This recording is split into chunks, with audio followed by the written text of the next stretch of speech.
tell me that you're hearing me good. What I did is I switched the audio over to my phone, so you should be hearing me. I wanted to make sure the audio got better. Good, good. All right, it is time. Let's start it. You guys that are on this call, I'm so excited that you're here. This is going to be awesome. So I'm going to stop my video, and from time to time, I'll click my video back on, and we will get going. So let me stop this, and I'm going to jump into the presentation. Oh, man, this is going to be so good for you guys. So today, you are going to learn how to rock your speeches. By the way, this shot I took in Las Vegas. As a side note, one of the things you guys want to start doing as presenters is thinking about how can you show people that you have a really big life and that you're up to big stuff.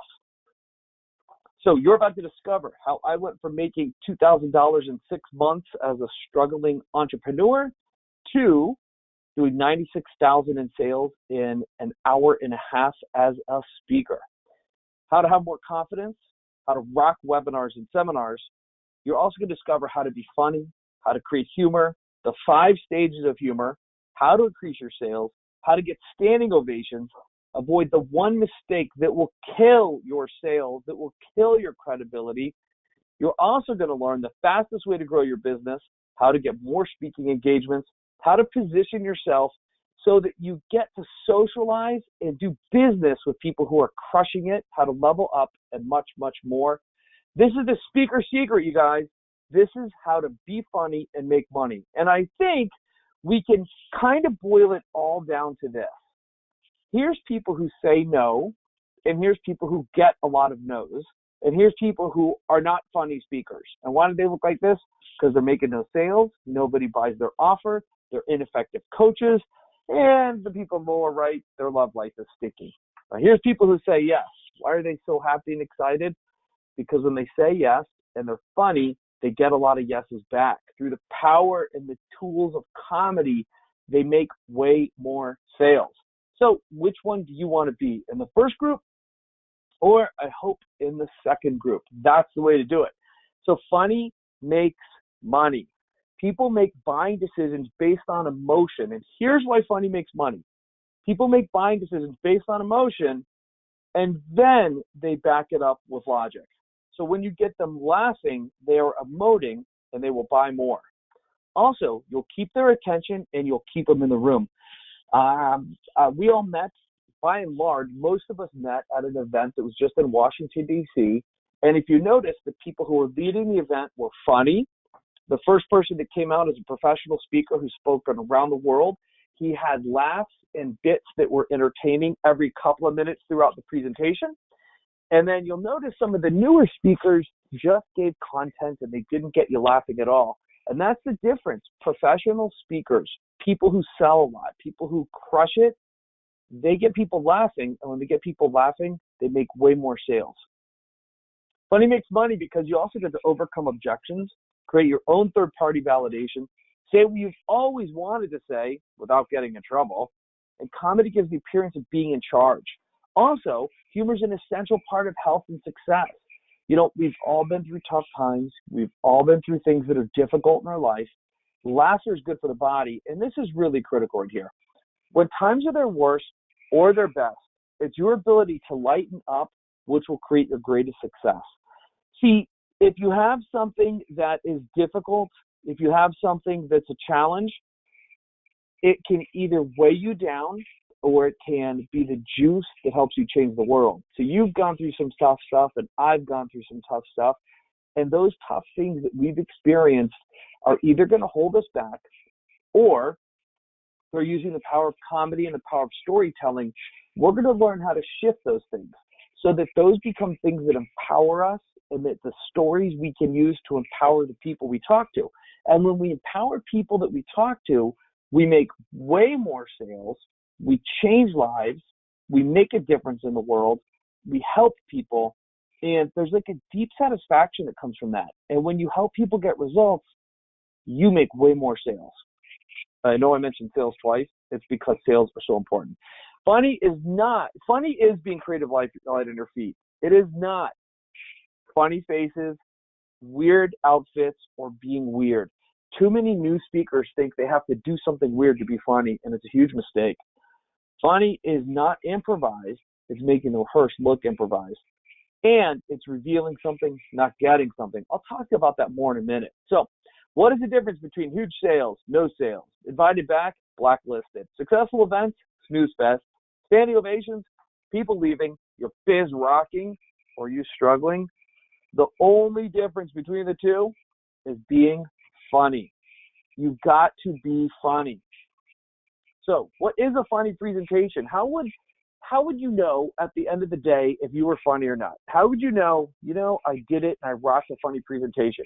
Did you make a massive amount of sales? If you did not make sales, probably not funny. If you did, you were funny. Big fat checks. New stages and opportunities. This is one of the most important things. I call it the one stage crush it.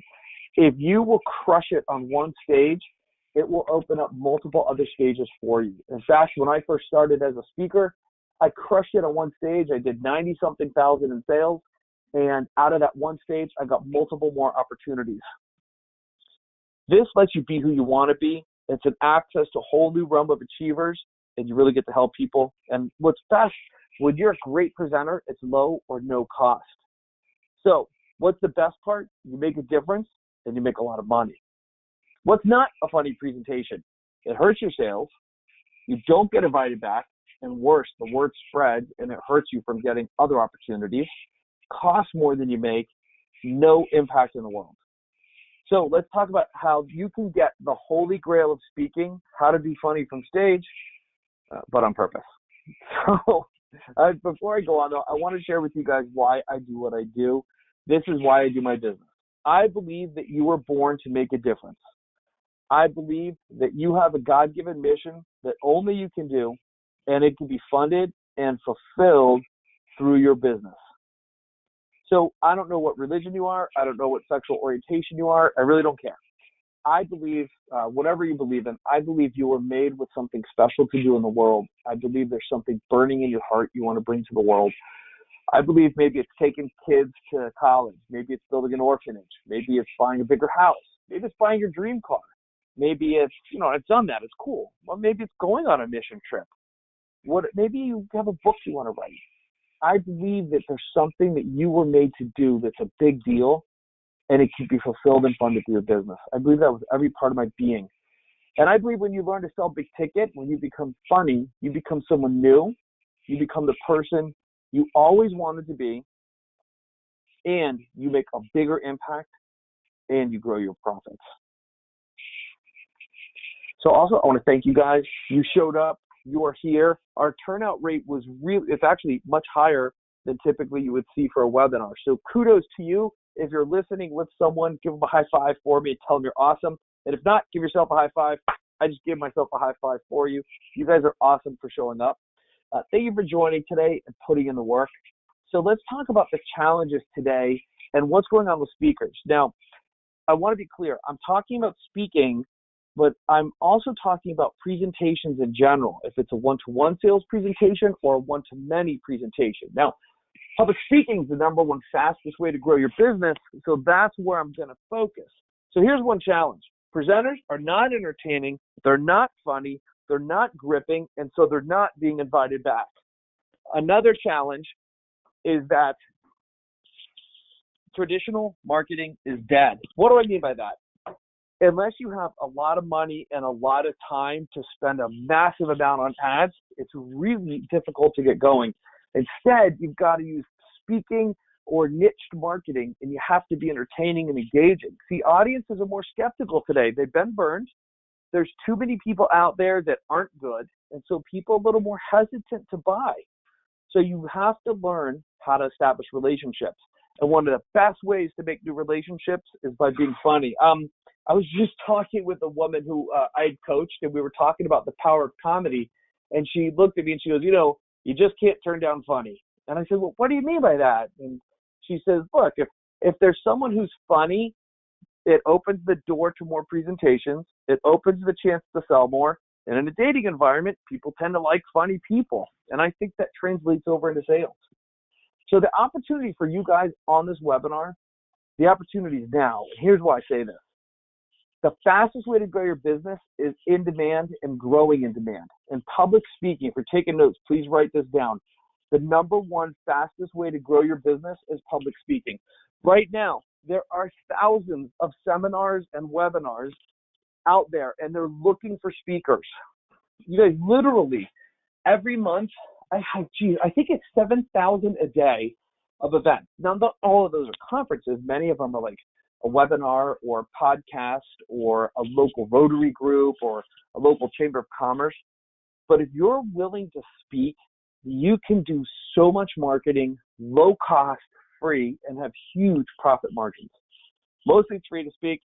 And if you crush it on one stage, you will get a bunch more stages. So profitable presenters get invited back over and over and over. And if you hear me say profitable presenters or funny presenters, it's the same thing. I think funny presenters are profitable, and almost all the profitable presenters are funny. Profitable presentations can be done by anyone who has the right training. Please write this down. Great speakers are made. Great speakers are trained. You don't become a great speaker by accident. You become a great speaker through training. So if you're good at seminars and webinars, you will get a ton of customers. And here's the real opportunity for you guys. Very few people who do seminars or webinars are actually good. Most people who are out there speaking to grow their business are business owners of one sort or the other, and they think to themselves, well, I'm not afraid to speak, or I'm kind of funny in my daily life, but they've never trained. And this is a critical component. Your speaker training determines your speaker results. If you're not entertaining and engaging, man, and being a great entertaining and engaging speaker comes from speaker training.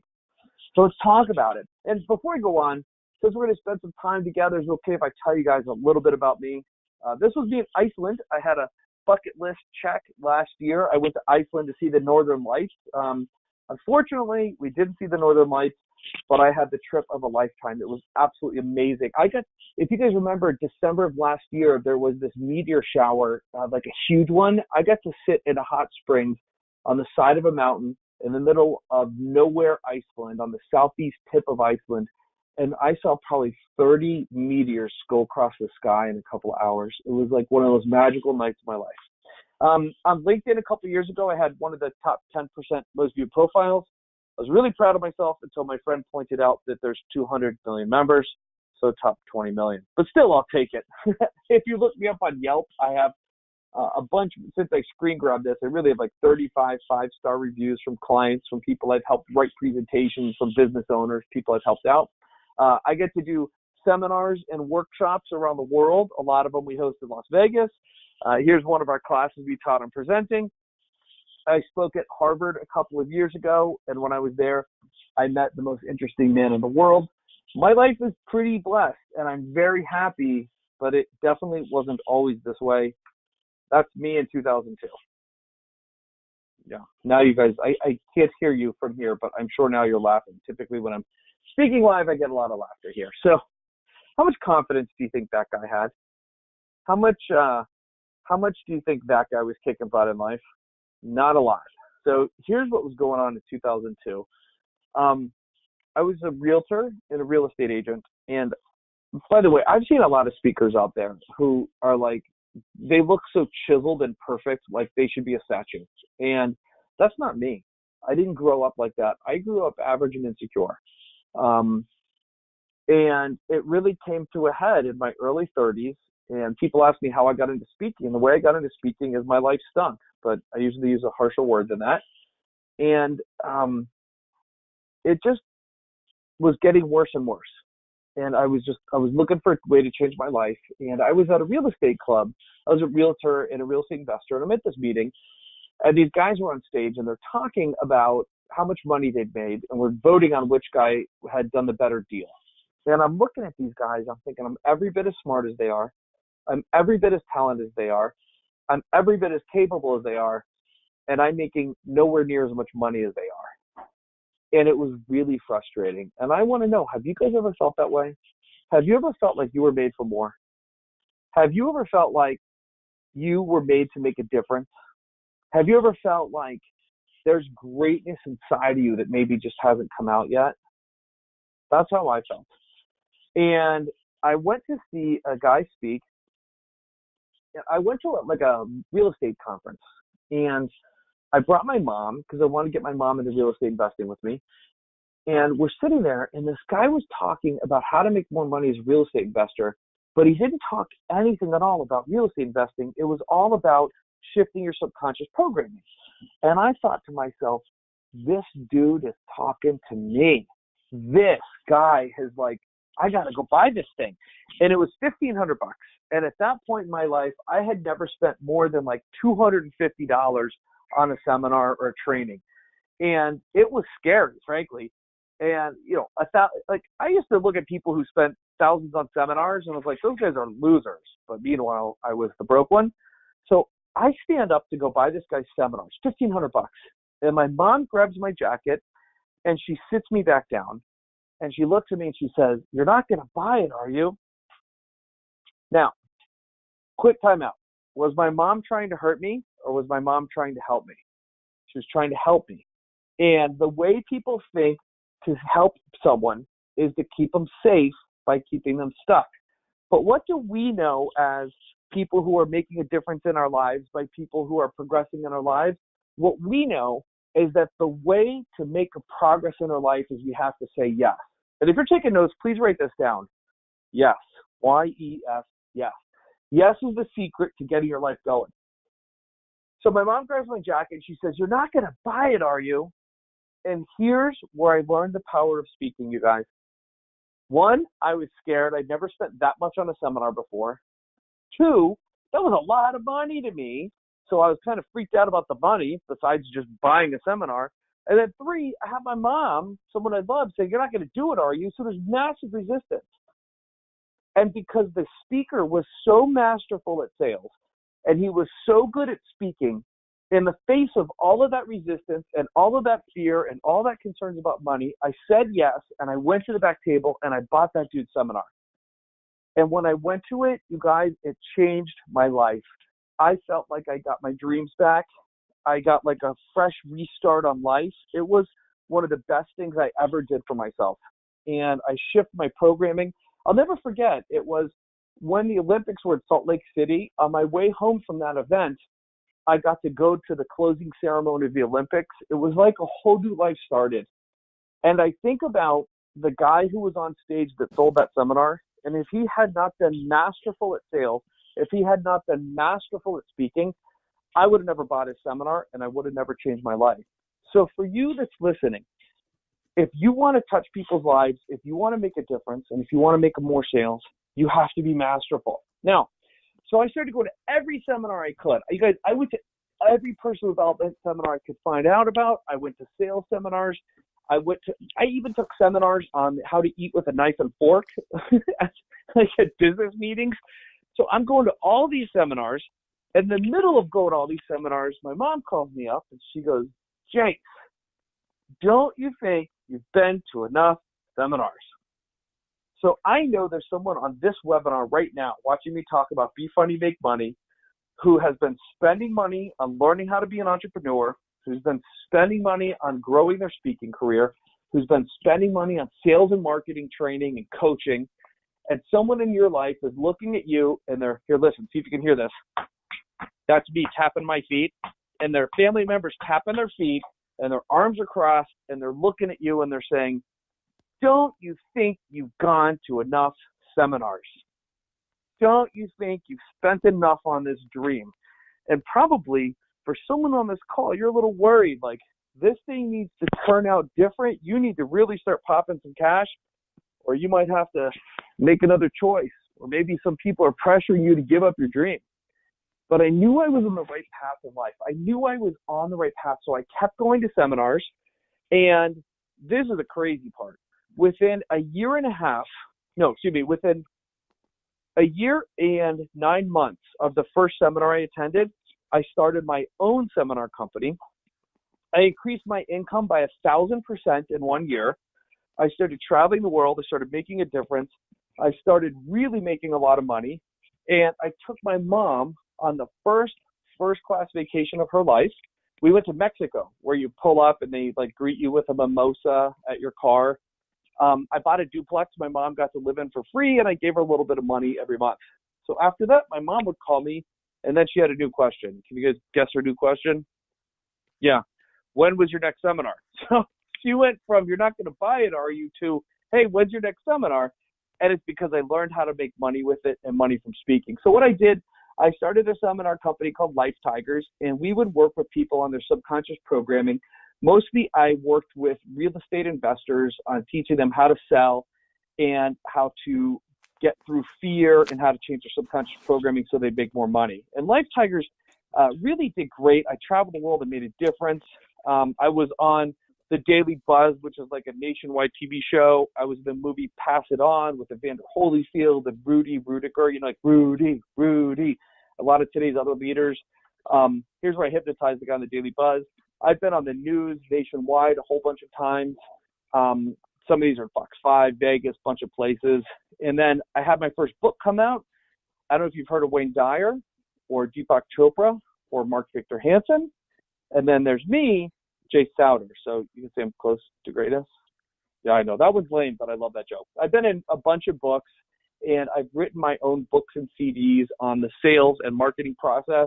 I've cut a bunch of DVDs on speaking and presenting. My newest book is just coming out. It's called Speak. It's about the #1 fastest way to grow your business. And I really got to live my dream life. I even bought my dream car. Currently, I'm about 5'8.5". If someone's unmuted, I can hear a little background. I don't know who that might be, if that's Kevin or someone else. So I'm about 5'8.5", but when I drive this car, I'm 6'2" and good looking. So that's not why I really show it to you. Here's why I show it to you. I had a bumper sticker that says, "Don't let the car fool you. My treasure is in heaven." And this is what it's about, you guys. I think I got more conversations opened up about making a difference in people's lives because I had that bumper sticker on a nice car, because usually people have a bumper sticker like that on a hunk of junk. I'm blessed. I have a great life because I learned to sell big ticket, because I learned to be funny. I have a great lifestyle with time for what's important.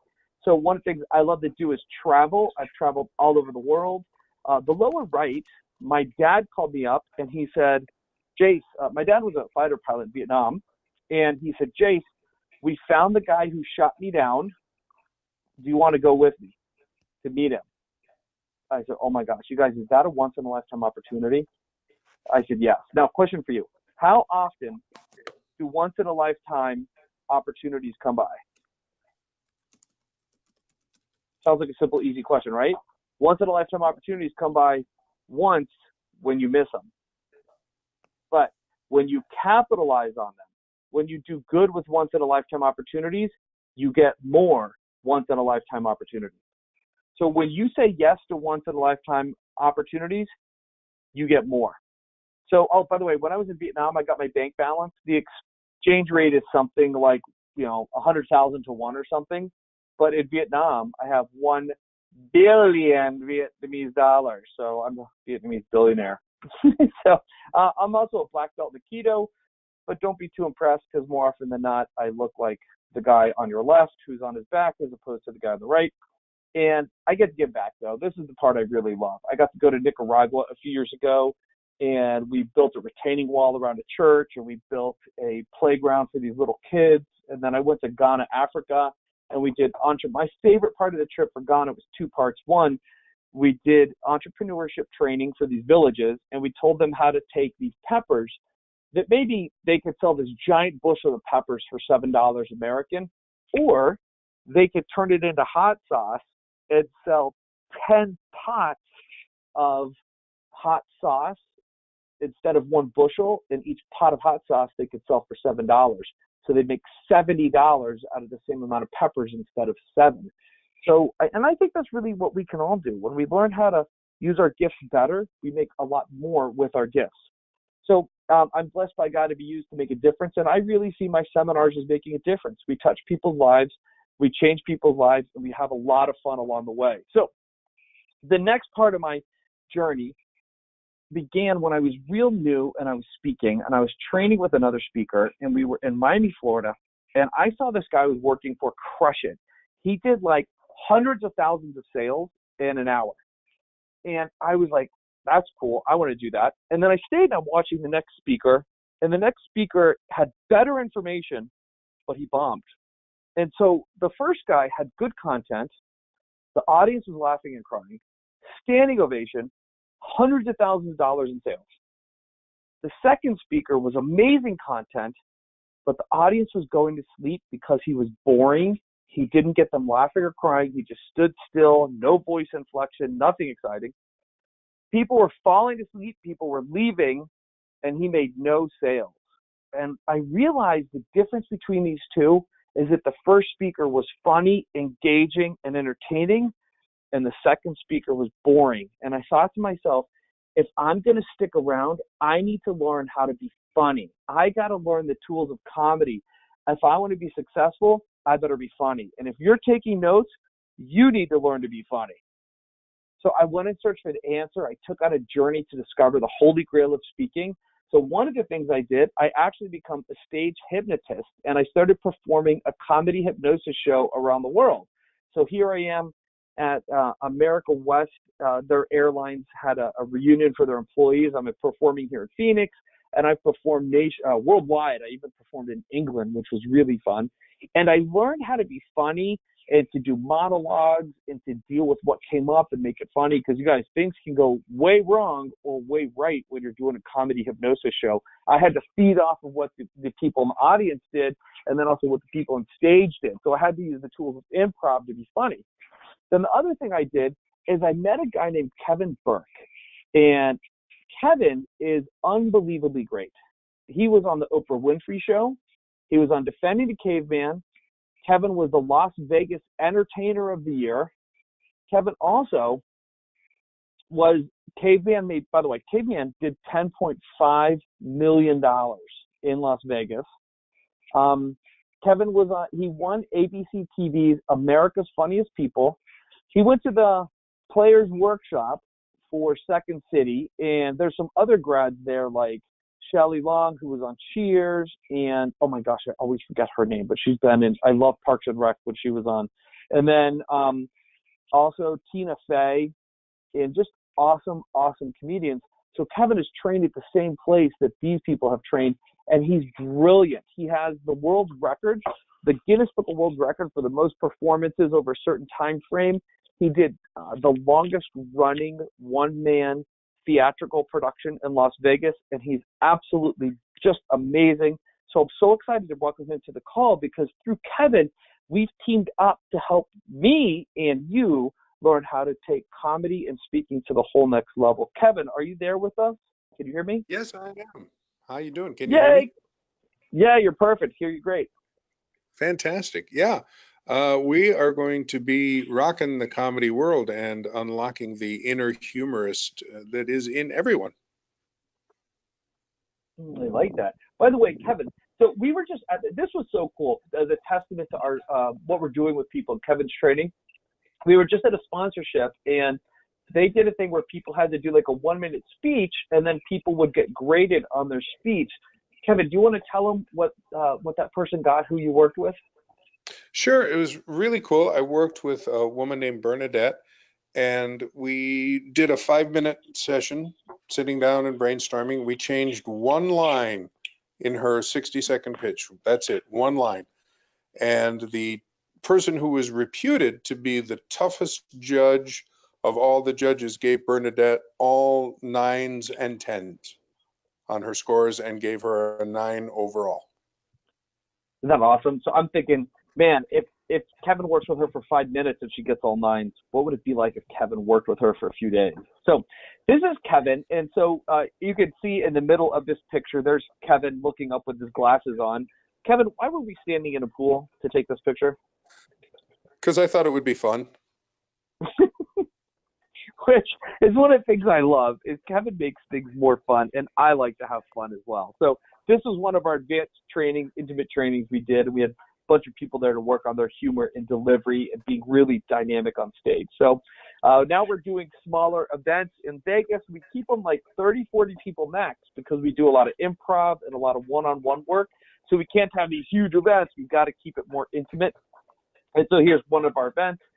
And we cracked the code for speaking and using comedy in speaking. And here's the code. This is the formula for speakers. So please write this down. It's content. You got to have good content times laughs times tears. And you could say heartfelt moments times equals the amount of sales you get. And by sales, that could be how many standing ovations you get, how many stages you get invited back to. It could be literally the number of people who buy your product or service at the end of your presentation, or how many people book discovery sessions to learn from you later. So if you could say your content is a 10 out of 10, it's amazing, but you only get one laugh and only one heartfelt moment, then you'll make 10 sales. 10 times 1 times 1. I saw someone speak recently who had really good content. They were 10, but no laughs and no tears. So 10 times 0 is 0. And that's how many sales they got, was 0. But if you're a 10 content and you could do, I clicked on the screen when I was pointing out laughs, and you're a 10 at laughs and a 10 at tears, now you're talking about 1,000 sales or 1,000 units, or on a score of 0 to 1,000, you're doing 1,000. You have to get people laughing and crying if you want to make a difference. So my intention on this call is I want to give you guys a lot of the kind of head information, and then I want to demo some of these things for you and share some of the stories that I talk about when I speak to grow my business from stage and when I do sales from stage. And typically, and I share this modestly, you guys, because I know the tools of comedy and speaking, and because I've been training in this for so long, when I speak, I'm either the top or the second from the top in sales, and typically I get the highest results and I get invited back over and over and over. Wasn't always that way, but it is now. So emotions lead to sales. Funny makes money. Please write that down. Funny makes money. The truth about comedy, here's a myth. Only some people are funny, and funny people are born that way. The truth is comedy is a learned skill with secret formulas. So Kevin, what have you seen about people who don't have comedy training and people who do? They make a lot of rookie mistakes, Jase.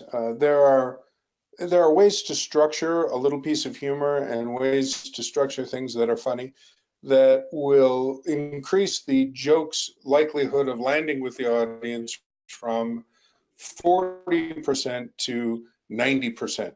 And these are all known formulas and methods for constructing humor that you can either spend 15 years on the road working comedy clubs trying to figure it out for yourself, or you can find someone who can teach it to you. Perfect. So, We do and this is we do the road work, huh? so you don't have to.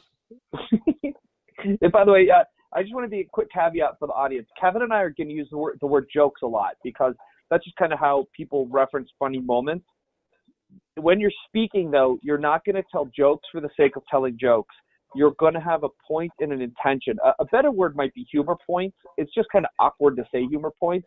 So when I say jokes, I really want you to think intentional moments of humor in the presentation that help you make more sales. And the reason I talk sales is because if you don't make sales or you don't get booked, you're not coming back.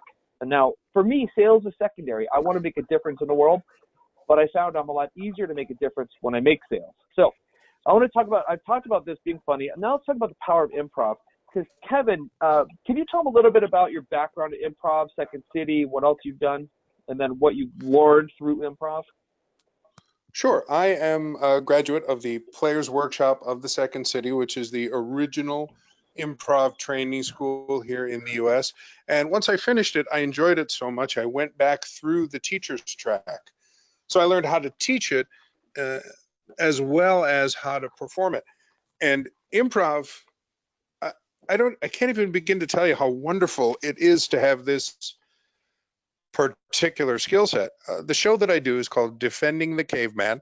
It's a one-man Broadway show, and I've performed the show over 4,000 times. So the script for me, rather than it being a book show and a script show, the script for me is now um, guideposts, spots that I have to hit. And the show for me now is more like a jazz solo, where I know what I know the points that I have to make, I know the things that I have to say. But when opportunities come up from the audience to talk about their experience as it relates to the show, I can step outside the show, talk to them back and forth and have some fun, and then step right back into the show and weave everything they just told me into the fabric of defending the caveman. And I can do that because I know how to improvise. Improvisation is about deep, deep, deep listening, deep attention to the person who's talking to you. And it's about shutting off your inner critic, the part of you that's thinking ahead to what you're going to say next. Because when you do that in improv, it's the kiss of death. Because if I'm preparing what I'm going to say to a person who's talking to me from the audience, the last three words that they say to me may change everything that they've been talking about so far. So it's about deep listening. It's about deep connection with people, connection with your audience, and a certain stillness within yourself. So you guys, this is where, Kevin and I are talking about speaking, but he just said improv is deep listening and deep connection. I think when people get better at the tools of comedy, they become better family people because they know how to be really present with their kids and with their spouse. I think when people learn the tools of comedy, they become much better at sales. Like if you're listening right now, do you ever have to deal with objections? Do you ever have to deal with upset clients? When you learn how to connect with that person, how to listen to them, and one of the critical things about improv is you don't shut down your partner, you build. And there's a way to leave people heard when you're dealing with objections. In my background, remember I told you guys I was working with real estate investors on creating more sales. I taught straight sales skills for a long time. And one of the biggest breakdowns people had is they would deal with objections by kind of trying to shut the objection down or trying to be more forceful than the person objecting. And that's not the way to handle it. The way to handle it is to hear it and then deal with it. And improv will help you do that. So you get to become bulletproof no matter what disaster befalls you. With improv, you get spontaneous presentation elements. So this is what Kevin was talking about in Caveman. He could roll with what happened and make it even better. You can effortlessly create new material. And this is my favorite part. You have a lot more fun in your daily life. Kevin, anything you want to add on there? Absolutely. I improvise all the time throughout everything I do during the day. When I teach middle school classes, teaching middle school is one long improvisation. I teach drama classes in middle school here and there, and that's one long improvisation with these kids because kids are present. Kids have not yet been taught to shut off the spontaneous creative play that they're born into. And that's one of the biggest crimes of our culture and indeed all cultures, is that as we grow up, we shut off that connection to our own spontaneous creativity. And what improv does is it gives you a problem to work on as you're improvising, and that distracts you from yourself. It takes you out of your own head and into the present of what's happening. You guys, how would you like it if you could get out of your own head and get out of your own way more? What would that do for your business? I know for me, if I could get out of my own way, the areas where I've been stuck would be unstuck, and I would be having, I do a lot of personal development growth, and improv is one of them. I'm such a fan. So here's some more things. To be a funny speaker, some people get tight. If anything, loosen up. So I want to talk about the concept of contagious emotions. There's a book out there called EQ, and basically what they're finding is EQ, your emotional intelligence, is as or more important than your IQ. One of the things they discovered in this book is that when someone is speaking, the audience, the receiver of information, will subconsciously and automatically adopt the physical expressions of the speaker. Why do they do that?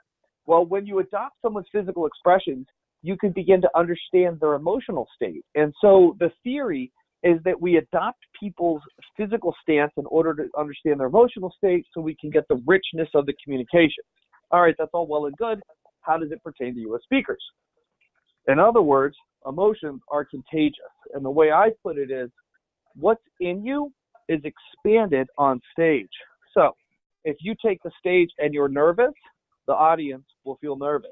If you take the stage and you're excited, the audience will feel excited.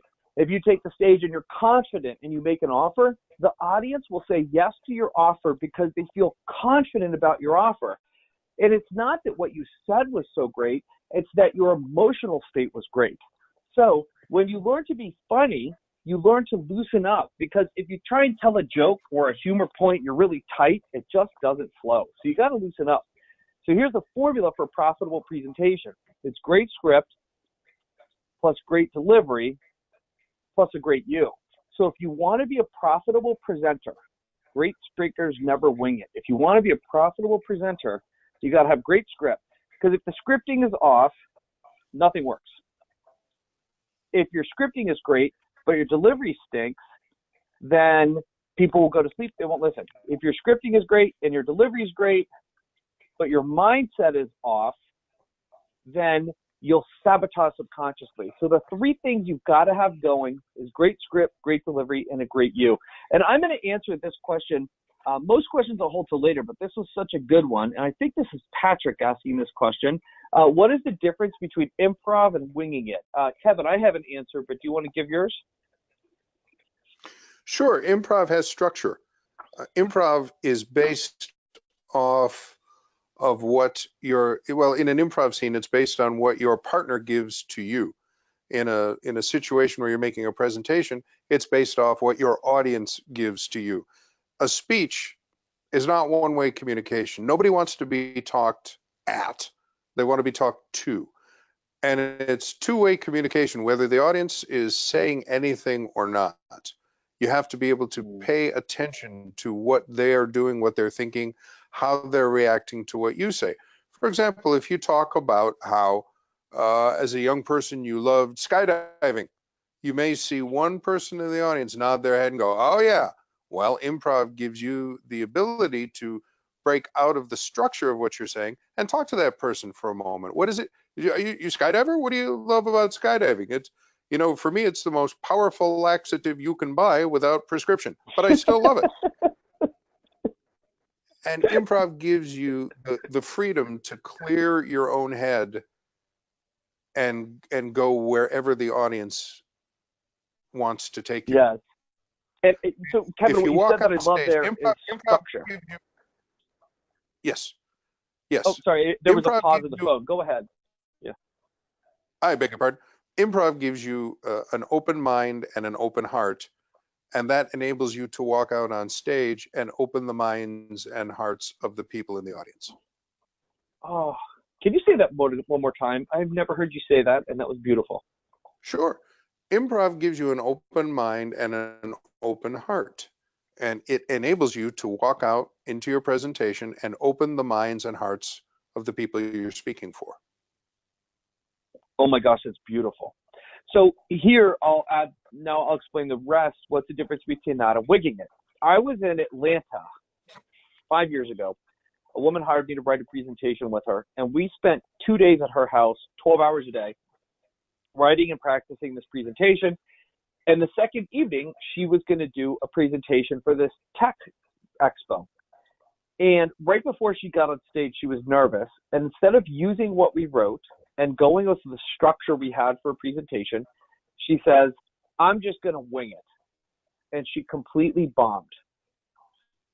I don't know what it is, but people I think it's because in the movies, and sometimes you see a great speech, people have their speech written, and then they go, "I'm just going to set this aside and talk from the heart."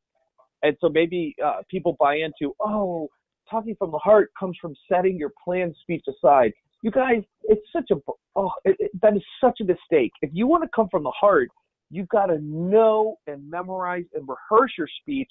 And then because you're not worried about what you're going to say and you know it internally, you can connect with the audience and really come from the heart. So winging it means you go up on stage or a presentation without structure, without a plan.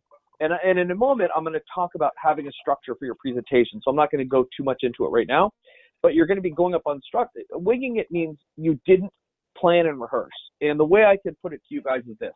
Let's pretend you're on this call and you're going to get a phone call when we hang up that says, "Congratulations, you've been booked to appear on Broadway in the most popular show. And there's going to be thousands of people in the audience and they each paid hundreds of dollars to be there. It's going to be amazing, packed house. There's going to be critics. Everyone's coming to see the show. Are you going to want to just wing it, or are you going to want to rehearse? And if your answer is, oh my gosh, I want to learn my lines and rehearse, then you owe no less to your business. Your business is just as important, and you've got to put in the time and effort. That's what professionals do, and that's how people crush it. So Pat, or whoever is Explorer143, did that answer your question? I hope it did. So Let me jump in, Jase. keep it. Yeah, please do. Sure. Improv is about accepting the reality that the audience gives you. Your audience is going to give you a reality, and if you deny it and put your hand up and say, no, that's not right, you're arguing with them, aren't you? And if you argue with somebody, there's no way you're going to be able to persuade them. Here's an example. A couple of weeks ago, I flew out to Las Vegas, and I did I flew out of Las Vegas. What did I say? Flew into Las Vegas? I flew out of Las Vegas and did a big charity black tie event. And I presented for these charity black tie people. And I asked a guy in the audience, I said, what do you do for a living? And he went, I'm a rodeo clown. Well, clearly he wasn't. Clearly he was an attorney or a physician or someone in some sort of profession, because this guy was decked out. I mean, the Armani tux, the whole 9 yards. Well, I could have said, no, come on, you're not a rodeo clown. What do you really do for a living? And then he might have said, I drive a garbage truck. Not that there's anything wrong with driving a garbage truck, but now he and I would be stuck in this endless loop of him trying to be funny and one up me. Well, I didn't want that. I wanted this guy's donation money for the charity that I was there for. So I said, rodeo clown, you know what? I got to tell you something. And now I'm in improv mode because I've accepted his reality that he's given me. And now I'm going to multiply it and give it back to him. I said, you know what? I got to tell you, I got a lot of respect for rodeo clowns. And in my mind, I'm thinking, what do rodeo clowns do? I said, okay, you live in a little trailer right by the horse lot, so you got to smell the horse poop all the time. Then you dress up in your clown suit, you put your makeup on, you go out there in the rodeo ring, and you're sitting at your little card table playing your little game of gin rummy with the other clown buddies, and all of a sudden this bull comes at you. Now you gotta distract the bull from killing somebody without getting killed yourself, and you got to be funny on top of it. I have nothing but mad respect for you rodeo clowns.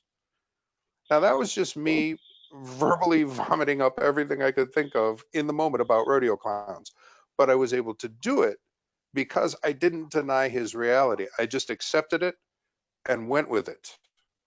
And that is a lot Awesome. of what improv is. It's accepting the reality that you're given and going with it. If I had denied him and let him one up me through a whole series of improbable and oddball professions, we would have gotten nowhere for the whole time that we were talking. But as it was, Awesome. he had fun. And for the rest of the night, I identified him as the rodeo clown. And it was great. Nice. Everybody had a good time and it worked. That's the difference between improv and winging it. Awesome. Yeah, guys, just don't wing it. Your speaker training determines your speaker's results. So let's talk about speakers keeping it PG and how dirty we go. So at the presentation where I just was recently, one of the speakers tends to cuss, but she said something great. Whenever she goes into someone else's room, or if she's hired for keynote, she keeps it clean. So I don't care how funny you're trying to be. You want to keep it PG or cleaner. Well, why do we want to keep it PG or cleaner? Why not go R? Here's why. You want to think who is in your audience and who is your audience, and you want to think about what your desired outcome is. Probably, well, I'll share when I speak, I have two desired outcomes. One, I want to make sales. And by sales, I'm either collecting names, like I have a bunch of people fill out forms to get onto this webinar, or I am going to be making an offer where we're actually literally selling something from stage. So my second goal is I want to get booked on more stages. And remember I mentioned the One Stage Crush It. Here's how the One Stage Crush It works. The first time I spoke to sell my own seminars at an event, I did, I think, $96,000 in sales on my own seminars. And then when I got off stage, a guy came up to me and, well, first, answered questions. People were buying things. I was dealing with conversations at the back table, getting people registered. And then someone came up to me and says, hi, my name's TJ. I'm from Portland, Oregon. I have a seminar with a bunch of people coming up in a couple of months. Would you speak at my event? And I said, of course I would. Another time, just recently, I was speaking at a guy named Mike Crow's event, maybe 275 people in the room. And I spoke and I sold a home study course there on sales and marketing. And then out of that, I had 14 people book me to do presentations in their cities. So I set up a whole speaking tour out of that one presentation. So when you're speaking, you want to make sales. You also want to think of how you can leverage yourself into more speaking opportunities. Now, here's the thing. If you go blue on stage, if you get dirty, there's a promoter or someone in the audience who will book you if you're appropriate for their audience. But if you cuss, they're not going to come up and go, do you mind not cussing on my stage? They will just say to themselves, nope, not appropriate for my stage, and they will cut you off. And a lot of people think that going dirty is cheap humor. So instead of that, and you guys, if you really want to have a great speaking career, go PG or better and think about what's best long-term for your business and your career. Is it the cheap laughs, or is it more stages and more sales? So what serves you? Keep it clean. Now, there's stages of humor in your presentation. These are what I call the 5 stages of humor in your presentation, and I'm about to share with you how to avoid the one mistake that will kill your sales. Here's what I found through coaching people on their presentations, and I've been working with people for 15 years on their presentations. A lot of new speakers realize, oh, I need to be funny, or they get nervous, and there's this part of them that thinks they have to be something other than what they are, or something inauthentic, or they have to like put on a show or wear a weird hat. I remember I was coaching a woman named Dr. K. She was awesome, but she talked just normal Midwestern, no accent at all, actually. But she wanted to come out and do this thing where she was Dr. K, the cowboy doctor. And it was the weirdest thing, and it was totally inauthentic. And I find at some level speakers do that, and they're inauthentic. And here's the challenge. If a speaker comes out with a New York accent, and then 10 minutes later he speaks with a California accent, is he a New Yorker or a California person? You're not sure. What you have to do to establish credibility and avoid killing your sales is you have to be authentically you when you take the stage. So here's the 5 stages of humor. Opening and first impressions, this is literally what they see. If they say 70% of our communication is body language, then 70% of the receiving of communication is body language. So you have to address what they see. That's why most comedians that are overweight, the first joke they make is about being overweight. I'll share with you how this ties into speaking and selling. I had a bunch of clients who work for Isogenics, and a lot of these women were overweight, and they're doing presentations selling Isogenics, which is a weight loss, cleansing and weight loss program. So people would look at these women and go, I'm not buying that thing. Those women are overweight. Then I worked with them, and I taught them that if people are thinking, oh, the women are overweight, they have to address it. See, the part these women hadn't been saying before I worked with them is that they've each lost over 100 pounds. Now, when you hear that, suddenly you think, oh my gosh, this stuff really works. These women have lost 100 pounds, and how awesome for them and how awesome they are. So then they learn to get on stage and say, hey, I know I don't look like what you'd expect for someone selling weight loss, but I've already lost 100 pounds and I'm on my way to losing a lot more. Instantly, that resistance goes from resistance to something they can use to leverage into way more sales. Persona. This sets up what to expect from you. Your persona is who you are. It has to have integrity and authenticity throughout the presentation. Your persona is really you. To discover your persona, it's really addition by subtraction. The way to find your persona is just to be you. Just be authentic. I think to be a great speaker today, you have to be dynamic. And the number one way, please write this down. The number one way to be dynamic is authenticity.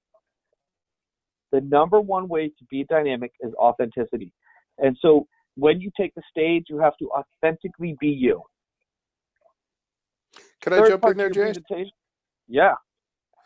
Okay, so the show that I do, Defending the Caveman, it's written by a playwright. It isn't written by me. I'm an actor in that play. Well, I'm the actor. It's a one-man show, and I'm really good. I'm not saying that just to toot my own horn.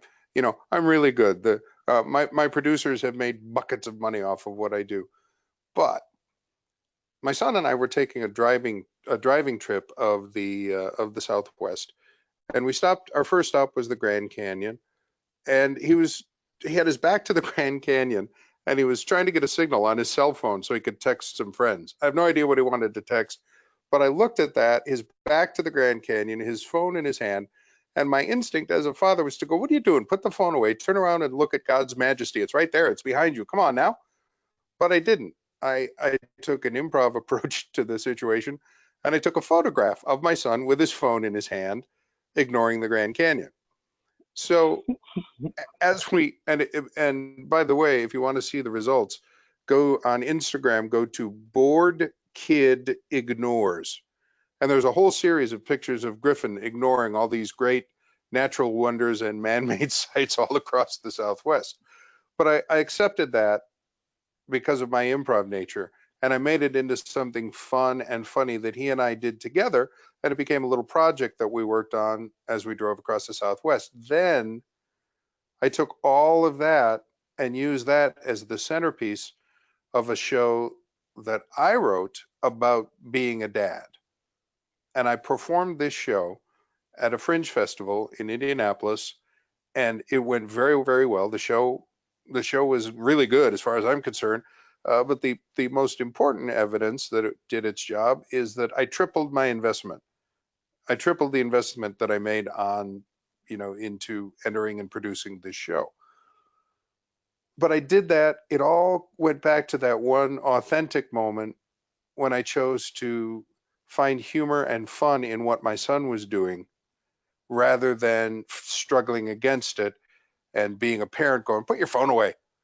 Um, and when we talk about Mm. jokes, when we talk about jokes, we're talking about humor that comes from your own life. One of the lines that I wrote, one of the little bits that I wrote for the show was I very proudly tell the audience my son skipped 8th grade. He wasn't promoted, he just didn't go. Well, he went, but during the second semester, he and his buddies realized that their grades don't carry forward into high school. So that last semester of 8th grade, it didn't count on your permanent record. So him and his buddies just basically folded their arms and went, nope. And nothing I could do could get him to study or try any harder because he knew darn well that none of it counted. Well, fortunately, once he got into high school and things started to count, he reverted back to his old study habits and is crushing it in high school. But but that's an example of humor. That's a story. The first time I told that story, I was actually surprised that people laughed at it. Because to me, it was just this frustrating parent thing. Um, but they did. And it's because it's my story. It's uniquely mine. It happened to me.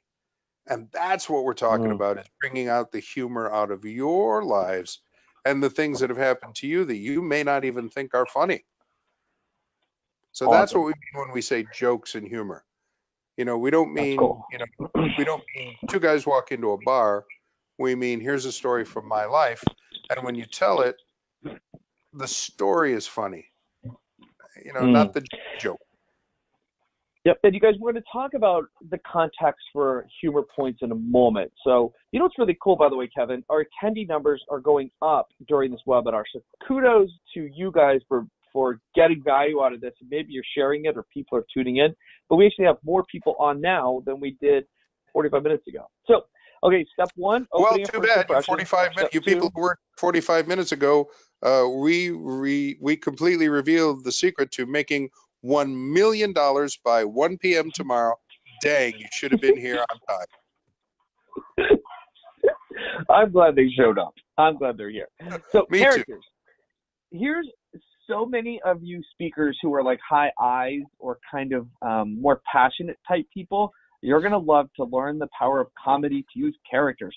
Characters say what you want to say for you so that you don't have to get in trouble. And then you warm it up, talk about what you want, and at the end, you leave them wanting more. So those are the 5 stages of humor in your presentation.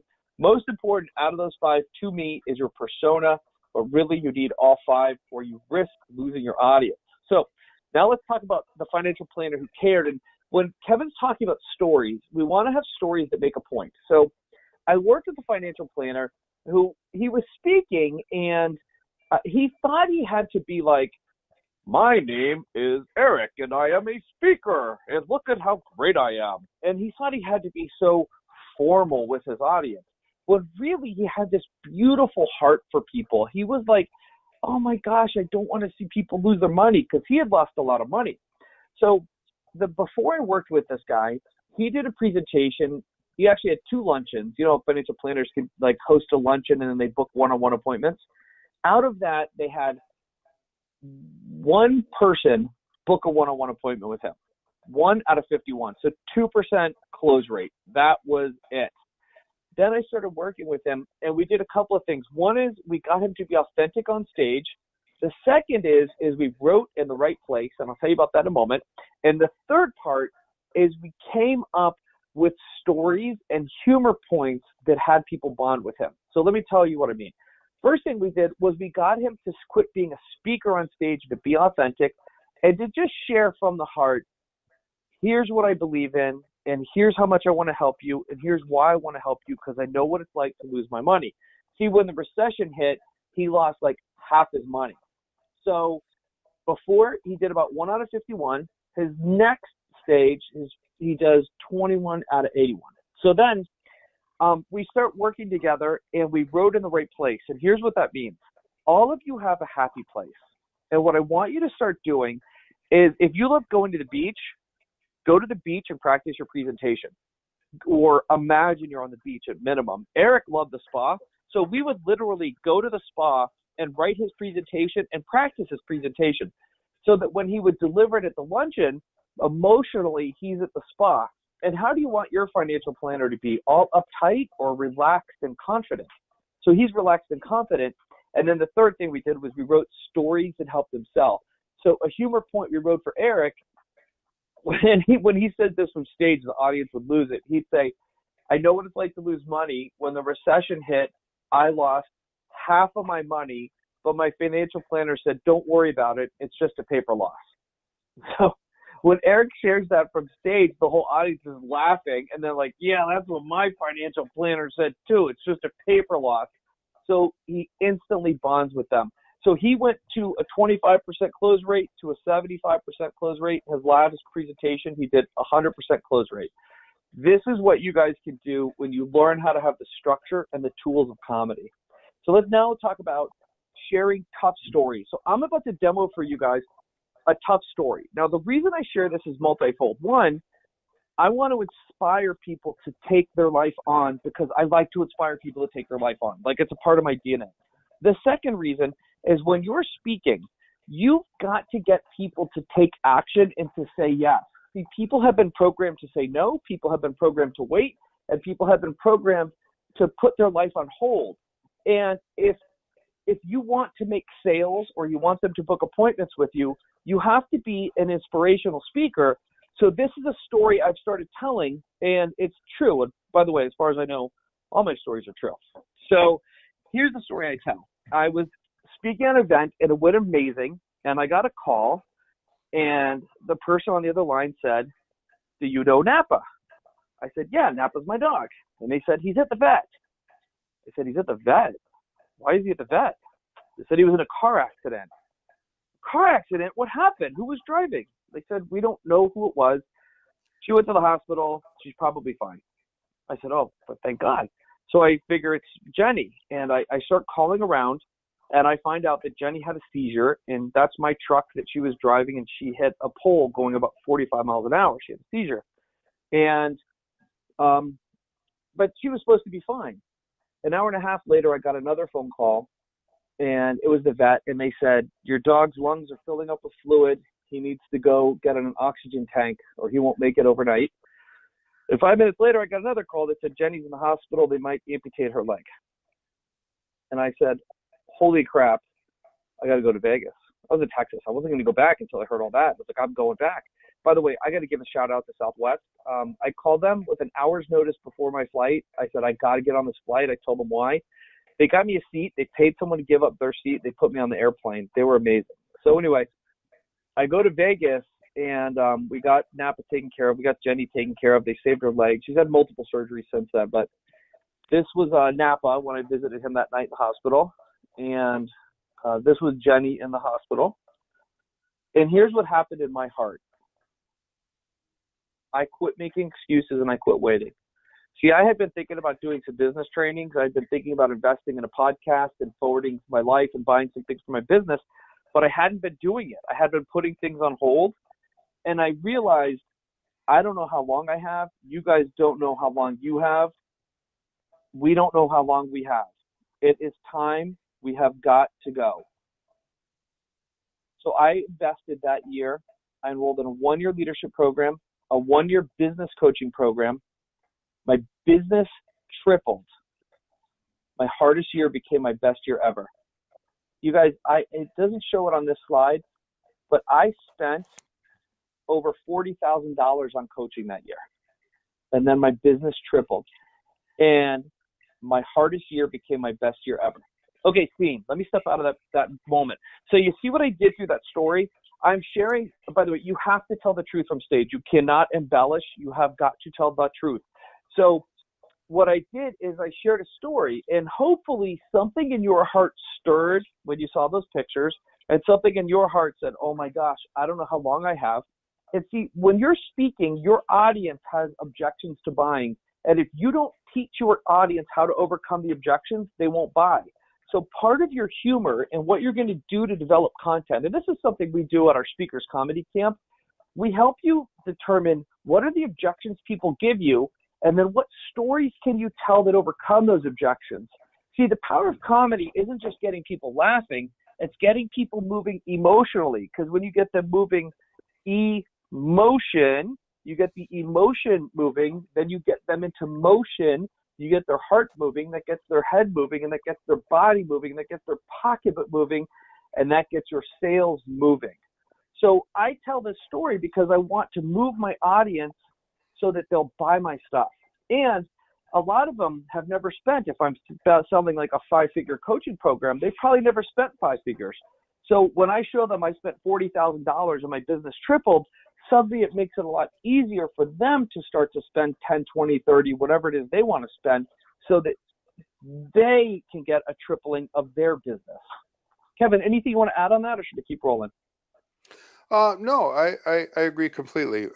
In that show that I was talking about, where I talk about being a dad, I talk about how when my daughter was a little over 2 years old, I put her on her tricycle for the first time, and I gave her a little push, and I said, here you go, sweetie. And she went tricycling away. And as I watched her go, I thought, that's my job. My job as a dad is to help prepare her to move farther and farther away, to become more and more independent, until one day she'll leave home and she won't come back except to visit. And how that made me a little bit misty. Well, later on in the show, I talk about my daughter getting her driver's license. And I said, there's another step taken, in her journey away from me. As I remember the day she was first able to drive without a license, as I watched her back out of the driveway, I flashed back on the little girl on the tricycle. And as I watched her go, I started to cry because she backed into the neighbor's SUV. $3,000. And that's a true story. That's awesome. That's a true story. Troy, my tech guy, is in the other room. He just started cracking up. Yeah. And it's absolutely true. I'm watching her, and there's this big emotional moment, and then boom, oh no. That's so great. And it is all completely true. I've got the pictures that I show in the show. That's so good. By the way, speaking of the show, you guys, that's one of those. That's one of those high to low moments that it's like, it's emotional, it's heart wrenching, and then it's expensive. You guys, he just mentioned expensive. As a coach, if you don't learn this, it's expensive. The amount of lost sales you'll have if you don't learn this is what's expensive. So, by the way, here's what is going to happen on the rest of this call. We have some more content we're going to do. We're going to share with you how to craft these stories, why to craft these stories. Then we're going to share with you an opportunity you're going to have to really make this a part of your life and business. And then the final part of the call, I'm going to talk about the philosophy of delivery and the physiology of delivery. So that's what we're going to do for the remainder of this call. So now let's talk about stage of presentation. This is really critical you guys get it. There's 3 parts of a presentation. There's the beginning, the middle, and the end. Was that too deep, Kevin, or was that okay? No, I was, actually my mind had wandered, and I was thinking about how I can't wait to work with a bunch of people and beat the speaker out of them. Oh, yes. You want to say more about that? Yeah, you were talking about it earlier, about being effective when you're being yourself. Hmm. I coach a high school speech team. It's in Munster, Indiana. I virtual coach them, and they've been top 10 nationally 9 years in a row.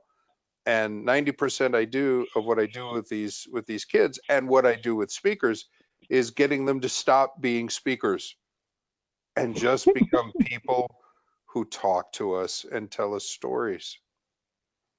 Anyway, go ahead. Hmm. Sorry, I was just thinking about that. I drifted away for a second. Beat the speaker out of you. I'm gonna have to put that into the presentation next time. So, okay, I'm just kidding with you guys. This is beginning, middle, and end. The three part of your sales presentation or your speaking presentation to develop business is really the introduction, the body, and the call to action. The introduction, I'll tell you about in a second. The body is where you deliver content. The call to action is where you ask for the sale or the name and email or to set an appointment with you. The call to action means you're inspiring them to an action. Now, are you always going to be asking for credit cards? A pastor in a church has three parts to a presentation: introduction, body, and call to action. If you're doing weight loss seminars, maybe not selling anything, but you want people to eat different, that's your call to action. If there is no call to action, there should be no presentation. A call to action means you're speaking to change their life, and if you're not, then you're probably there for your ego, and I'm not interested in that. If you're going to speak, it's to make a difference in the world. And paradoxically, the less you focus on your business and the more you focus on their life getting better, the more sales you make. Prayer, I say every time I speak, I pray, God, may their life be better forever because I was here, whether they work with me or not. I'll say it again. God, may their life be better forever because I was here, whether they work with me or not. And that's my prayer for you on the call. And the more I focus on helping you win, and the more you focus on helping your audience win, and the less you talk about your business, actually, the more business you will get. So let me jump back into this. In the introduction, your audience is asking 4 questions. Who is this person? Does this matter to me? Do I like them? Do they like me? Who is this person? As in, what qualifies them to be here? Does this matter to me? And what's weird, you guys, even if people pay $5,000 to come to a seminar, they're still asking themselves, does this matter to me, or should I just go on Facebook? So you've got to do these 4 things, the 4 questions. Do I like them? Does it matter to me? What qualifies them? Does this speaker care about me? Those are the 4 questions. So here's your 4 goals as a presenter. In the introduction, you have to gain rapport, get them interested, establish yourself as the authority, and then train and inspire them. By train and inspire, I mean teach them how to overcome their objections. Authority, show them that you're qualified to be there. Interest, get them to say, yes, I'm interested in this presentation and pay attention. And then rapport, get them to like you. Here's what Greg from Houston told me. Greg is the gentleman in that photo on the right with the glasses on his head. So this picture was taken just a couple years ago. First time Greg saw me speak was back in 2013.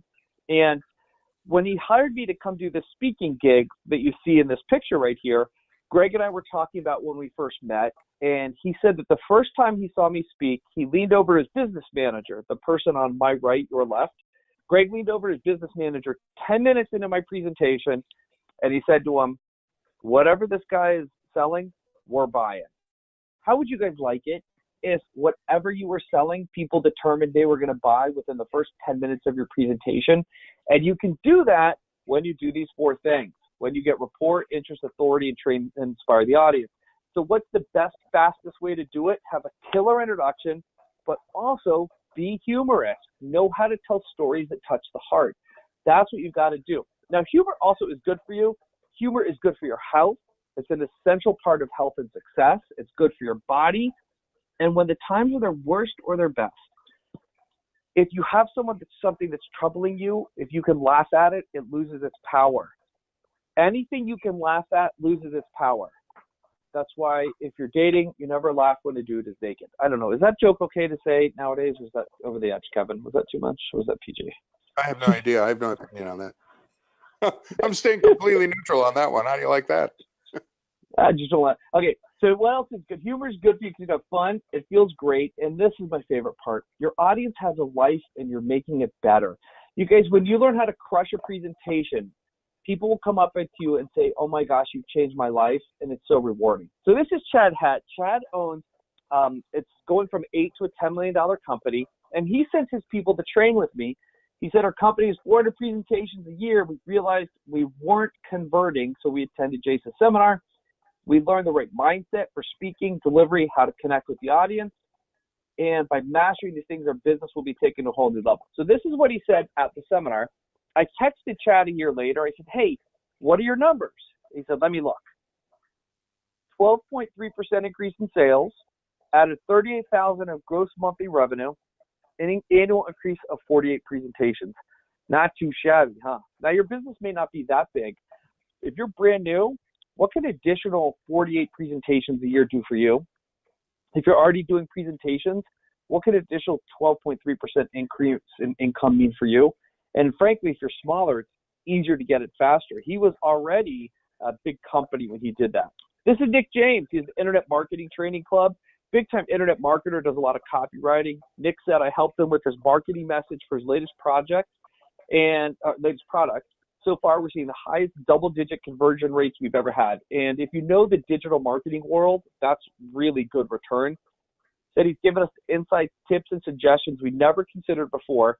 Top product leaderboards, here we come. And then Nick texted me this. If anyone asks what we're doing, see the post where it's converting really well in all caps. Nick's killing it because he's getting better with his messaging. This is a story about someone who came to my event. Now, have you guys ever heard of a TEDx speech? If you're on this call, you may or may not be afraid to speak. I don't know. But this is Rhonda. And Rhonda came to my event, and she had this breakthrough with being afraid of the stage. And she got that she could speak. And I believe when you get breakthroughs, they get rewarded. So the last day of the seminar, coincidentally, I don't know if you believe in God, the universe, divine timing, she gets this email that says, would you like to apply for TEDx? And she goes, Jase, should I do it? I said, yeah, you should do it. So she got over her fear of speaking, and she applies to TEDx. And then we worked with her on her scripting and on her delivery. She crushes it at her tryout. She books her TEDx. So she does a TEDx speech. So she spoke at TEDx. This was her first public speaking presentation since junior high. How cool is that, you guys? And because she did that, she started getting paid speaking gigs, and then her business is growing from her public presentations. Her business is actually, she designs book covers, like Chicken Soup for the Soul. She's done one of their book covers. So Rhonda, because she's a speaker now, actually what happened, because she learned how to do this, and I really believe speaking changes you guys. Like, she got over her fear of the stage, and I think that translated to she got over her fear of living. She's now traveling the world nonstop, like seeing all these amazing things. Right now, she's somewhere in South America. She's doing this awesome stuff. So let's talk about this. People buy stories, not stuff. They buy the stories you tell, and the stories they hope to tell by buying your stuff. The stories you tell are what people remember, and the stories you tell are why people will buy. So I'm going to do a demo of a story for you guys where I'm going to talk about my template and what happened, and I'm going to demo this story for you. So what I'm doing through this story is I'm going to give you an example of a way to sell your product or service, and then also share with you the power of not winging it and having a template. So here's what happened for me.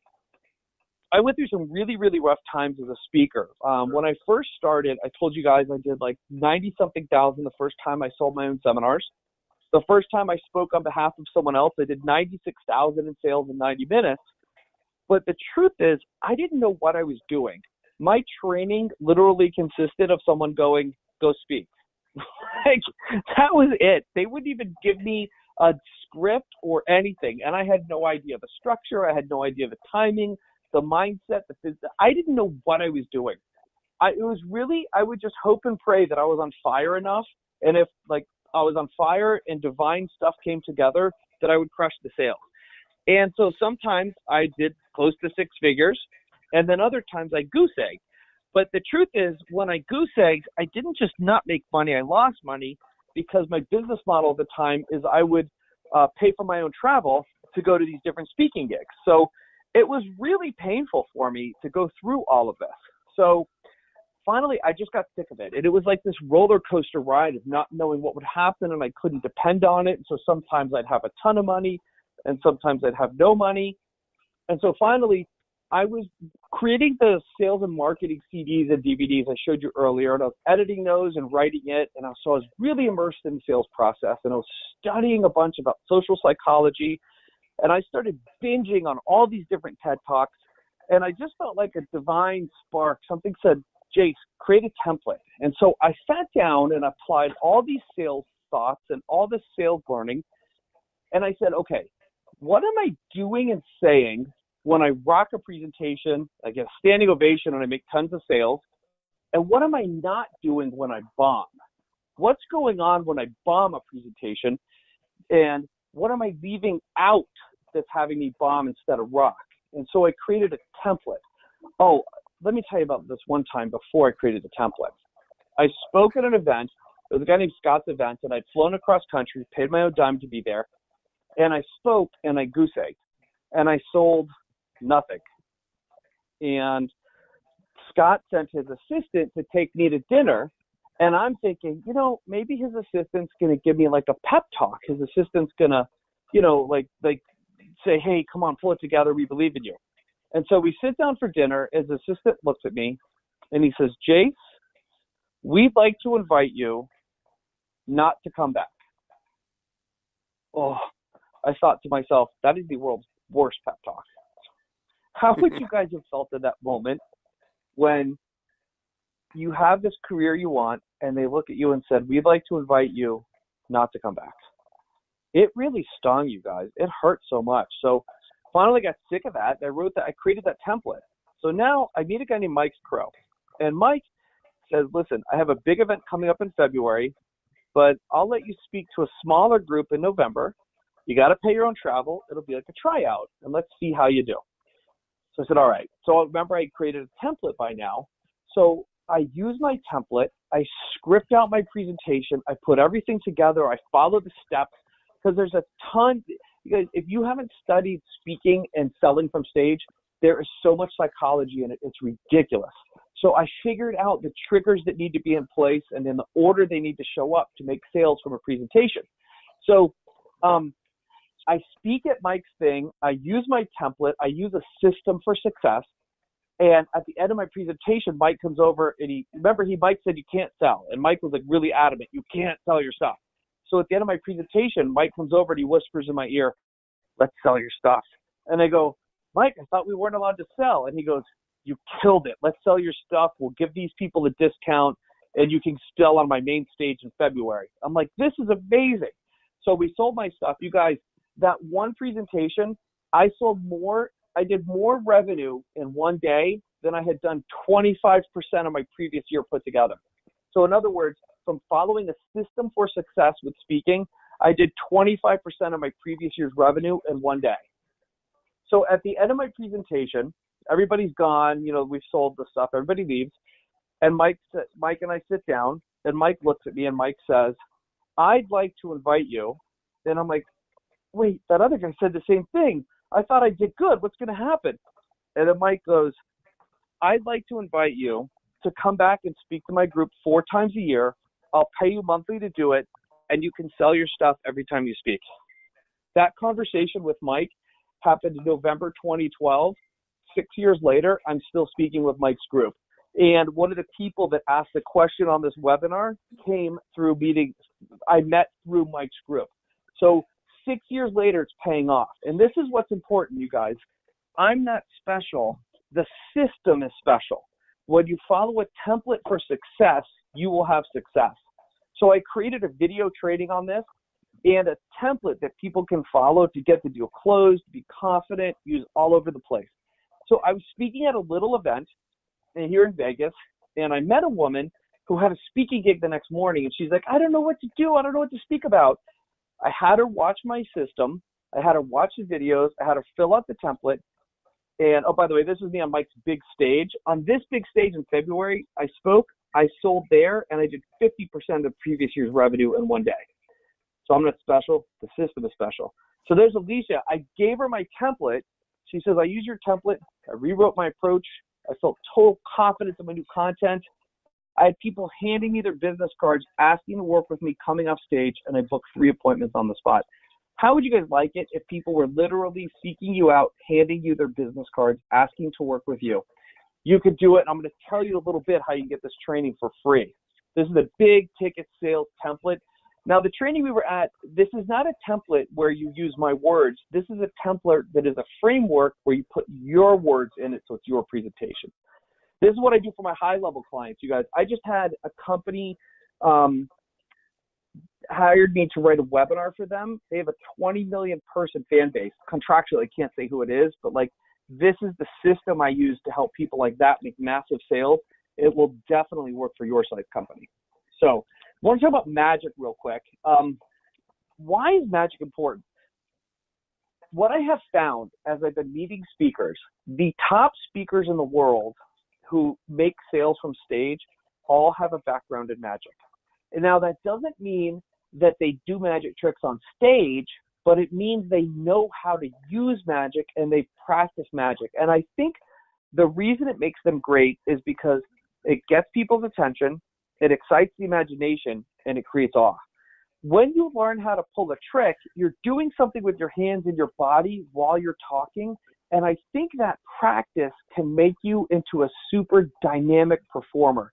Kevin, do you have any thoughts you want to share on like magic and why knowing how magic works makes people better speakers? Sure, absolutely. Because you, through practicing that and doing that, you learn how to direct people's attention to the place you want it to go. I mean, that is the secret to 90% of magic, and magicians call it misdirection, but Can you actually say it it's again? direction.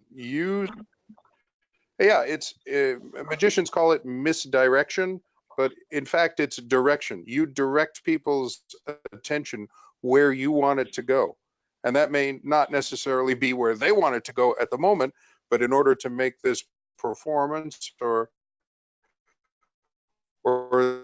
this little thing that Oh, you're going to do you're for breaking them up. work, you have to direct their attention where you want. Yep. You guys, I'm going to Kevin, you're breaking up a little bit. I don't know what happened to your signal, but you guys, what he's saying is in magic, you direct people's attention where you want it to go. And so that does 2 things. One, it makes your presentation better. I also think it makes you a better marketer. Like my first time speaking before, not first time, one of my first speeches, I had the audience rocking and rolling, but I didn't know about direction. And so I said, I'm brand new. And I saw the audience go from ready to buy to everybody said, oh, I'm not buying. It didn't matter I was brand new. Instead, I could have directed their attention to my lineup of speakers that I was going to have there who were all world class. I had NBA players, I had authors, I had unbelievable speakers. So what happens in marketing is people don't know how to direct people's attention the most powerful way, or on stage, they don't know how to direct their attention the most powerful way. And so they point out the wrong things and it kills their presentation. That's why you guys, you've got to learn how to do magic. Not that you'll do it on stage, but that you know the techniques of it so that you'll be a much better presenter. And I want to share with you guys the story where everything changed for me. I told you guys I worked for another seminar company for a while. And has anyone here ever thought maybe you're a little nervous about speaking, got a little bit of fear about speaking, maybe a little trepidation? Well, I'm working for this other seminar company. By the way, the first seminar I ever went to that changed my life, I wound up working for them. I became their lead trainer, and I wanted to become a speaker on their behalf. And I'm waiting for my big break. And I believe the answer to how is yes. I believe you have to say yes to get the life you want. You have to say yes and take a step. I believe everything great in life comes after a yes. Every great marriage, every great business, every great relationship, every great venture required a yes. And typically, the harder the yes, the bigger the breakthrough. So I can back that up, Jase. Yeah. I can back that up. I one morning, this was 1984. I woke up, lived in Chicago, that's where I grew up, and the DJ on the radio said, Ringling Brothers and Barnum and Bailey Circus is having ringmaster auditions. I think it would be hilarious if everybody listening went and auditioned for ringmaster. And I went, yeah, okay, I'll do that. And just out of the blue, I drove to the arena. I auditioned for a ringmaster. They heard me sing and they said, huh, we think you'd be great for clown college. Okay. So I went over there and auditioned for clown college, went to clown college, got hired by Ringling Brothers, was a circus clown for a year. That taught me the basics of being funny. Then I became a stand-up comic. Well, before Ringling Brothers, I had gotten a degree in acting and directing from Indiana University. But Ringling Brothers put me into the channel of being funny. Then I went out on the road for 12 years as a stand-up comic, and then the opportunity to do Defending the Caveman came along. Now, had I not woken up that one morning and said yes to the guy talking at me on the radio, my whole career arc would have been completely different. Yep. It's yes. Yes makes a difference. So the answer to how is yes. When fear comes up, yes. When there's an opportunity, yes. So I had just spoken in Orlando, Florida, and it was like a couple hundred people, and I knew most people because I lived in Orlando, and I sold real well. So I flew from Orlando to Las Vegas on a Saturday morning, and my boss looks at me and he says, you did pretty good last night. I'm supposed to speak tonight in front of 500 people.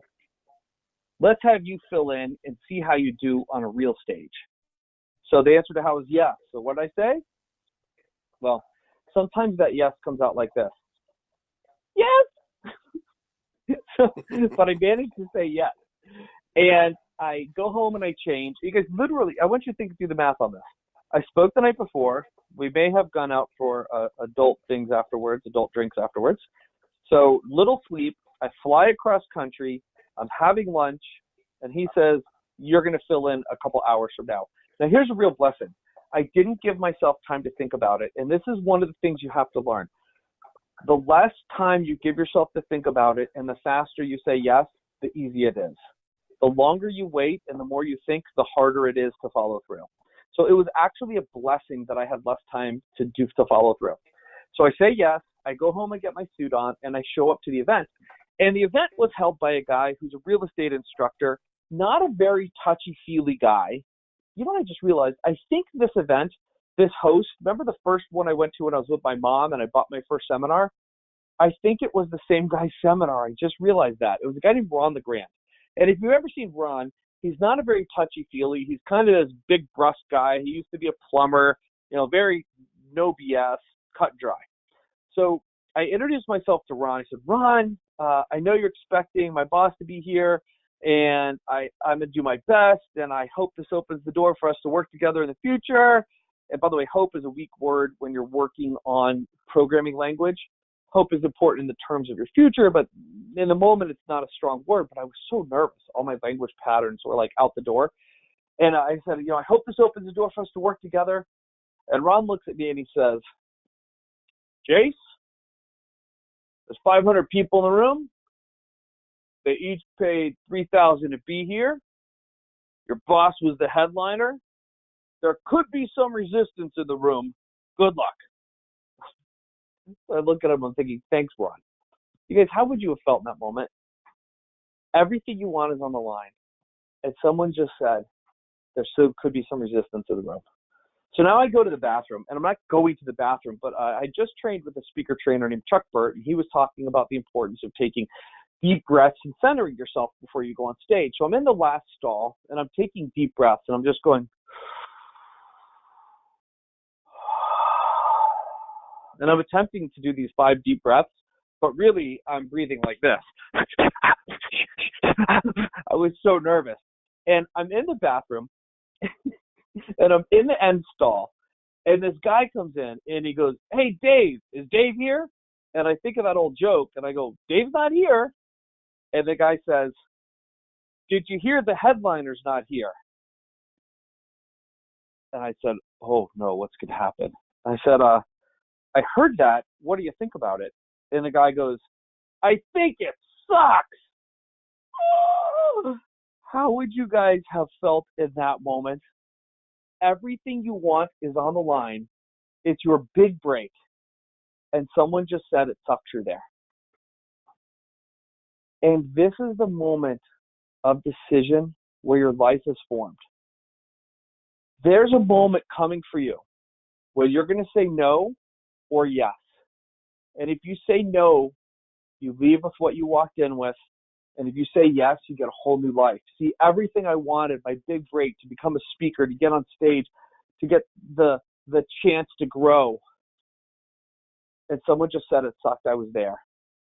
Do you think I had a little fear or massive, massive, mega amounts of fear? How would you have been feeling in that moment? You guys, I was petrified. But 3 things carried me through that moment. One is I have faith, and I trusted the big guy upstairs would carry me through. The second is I had been going to speaker trainings and trainings where I got to experience fear and then in the face of the fear say yes. See, the moment to train yourself to get through fear is not when fear comes up. The moment to train is now. What you want to do is intentionally put yourself in positions where you feel the fear and you say yes in the face of your fear and you take action. Because as you grow and as your business grows, you're going to have moments, and every time you step up, there's going to be massive fear. A good barometer, if you're on the right direction in life, is massive fear. So I'm in that stall, and I have 2 choices. I can say no. I could have backed out. I just got asked to fill in hours earlier. Nobody would have known. But I would have been backing out on my dreams. I would have been backing out on my life. So instead, I said yes. And the training I had been doing about feeling fear and moving forward, and the training I'd been doing about saying yes to my life and taking a step in the face of my fear, saying yes and taking a step, I followed my training and I said yes, and I left the stall and I got on stage. And here's the third thing that pulled me through. I had the tools of comedy because I've been studying how to be funny. And instead of resisting what happened in the bathroom, I actually used it. So I got on stage and I told the audience how I was in the bathroom, and someone said it sucked that I would be there. So the audience loses it. They're laughing hysterically, and they go from looking at me like, who's this guy, to pulling for me as the underdog. So I did a comedy show that night, and the next morning I spoke, and I sold $96,000 worth of seminars. And I'm speaking to these 3 attendees, and Ron steps between me and the attendees, and he says, you need to talk to my assistant, Cam. And I said, Ron, I hope this opens the door for us to work together in the future. And he says, you're in. You don't know how far you're in. So I looked at him and I said, can I have a hug? And spark shot out of his head. And he looks at me and he goes, okay. And if you know Ron the Grand, you know there's very few people that have ever had a hug from Ron the Grand. That was my $96,000 hug. So the whole thing's over, and I'm in the corner. And this is the moment I hope you guys get. I'm taking it and I did it. You guys, this was my dream, and I crushed it. The speaker training paid off. The faith paid off. My comedy training paid off. And I'm taking it in, and it's like I did it. And there's this moment coming for you guys when you're going to make more money than you ever knew you could make, and you're going to change more lives than you ever knew you could change. And it's coming. And what happened to cap the whole day off, I'm standing there taking it in, and this guy comes walking over to me, and he has 2 yellow bags of the product I'd been selling. And he goes, hey, I'm Dave. He was the dude the other guy was looking for in the bathroom. So to this day, I've met Dave twice around the world. I've still never met that other guy. So you guys, it's your time. These are some people who said yes to stepping into their greatness. This is Andy Tolbert, who may be on this webinar too. Andy learned how to really get her worth. She was doing trainings and selling them here and there. She does really great trainings for realtors and women about how to keep themselves safe. And instead of just selling her thing for a couple $100, she put together a package to sell her program for $6,600. This is Blaze Ingrazano. He says he's built better relationships with the audience, and he's asked to come back and speak again and again.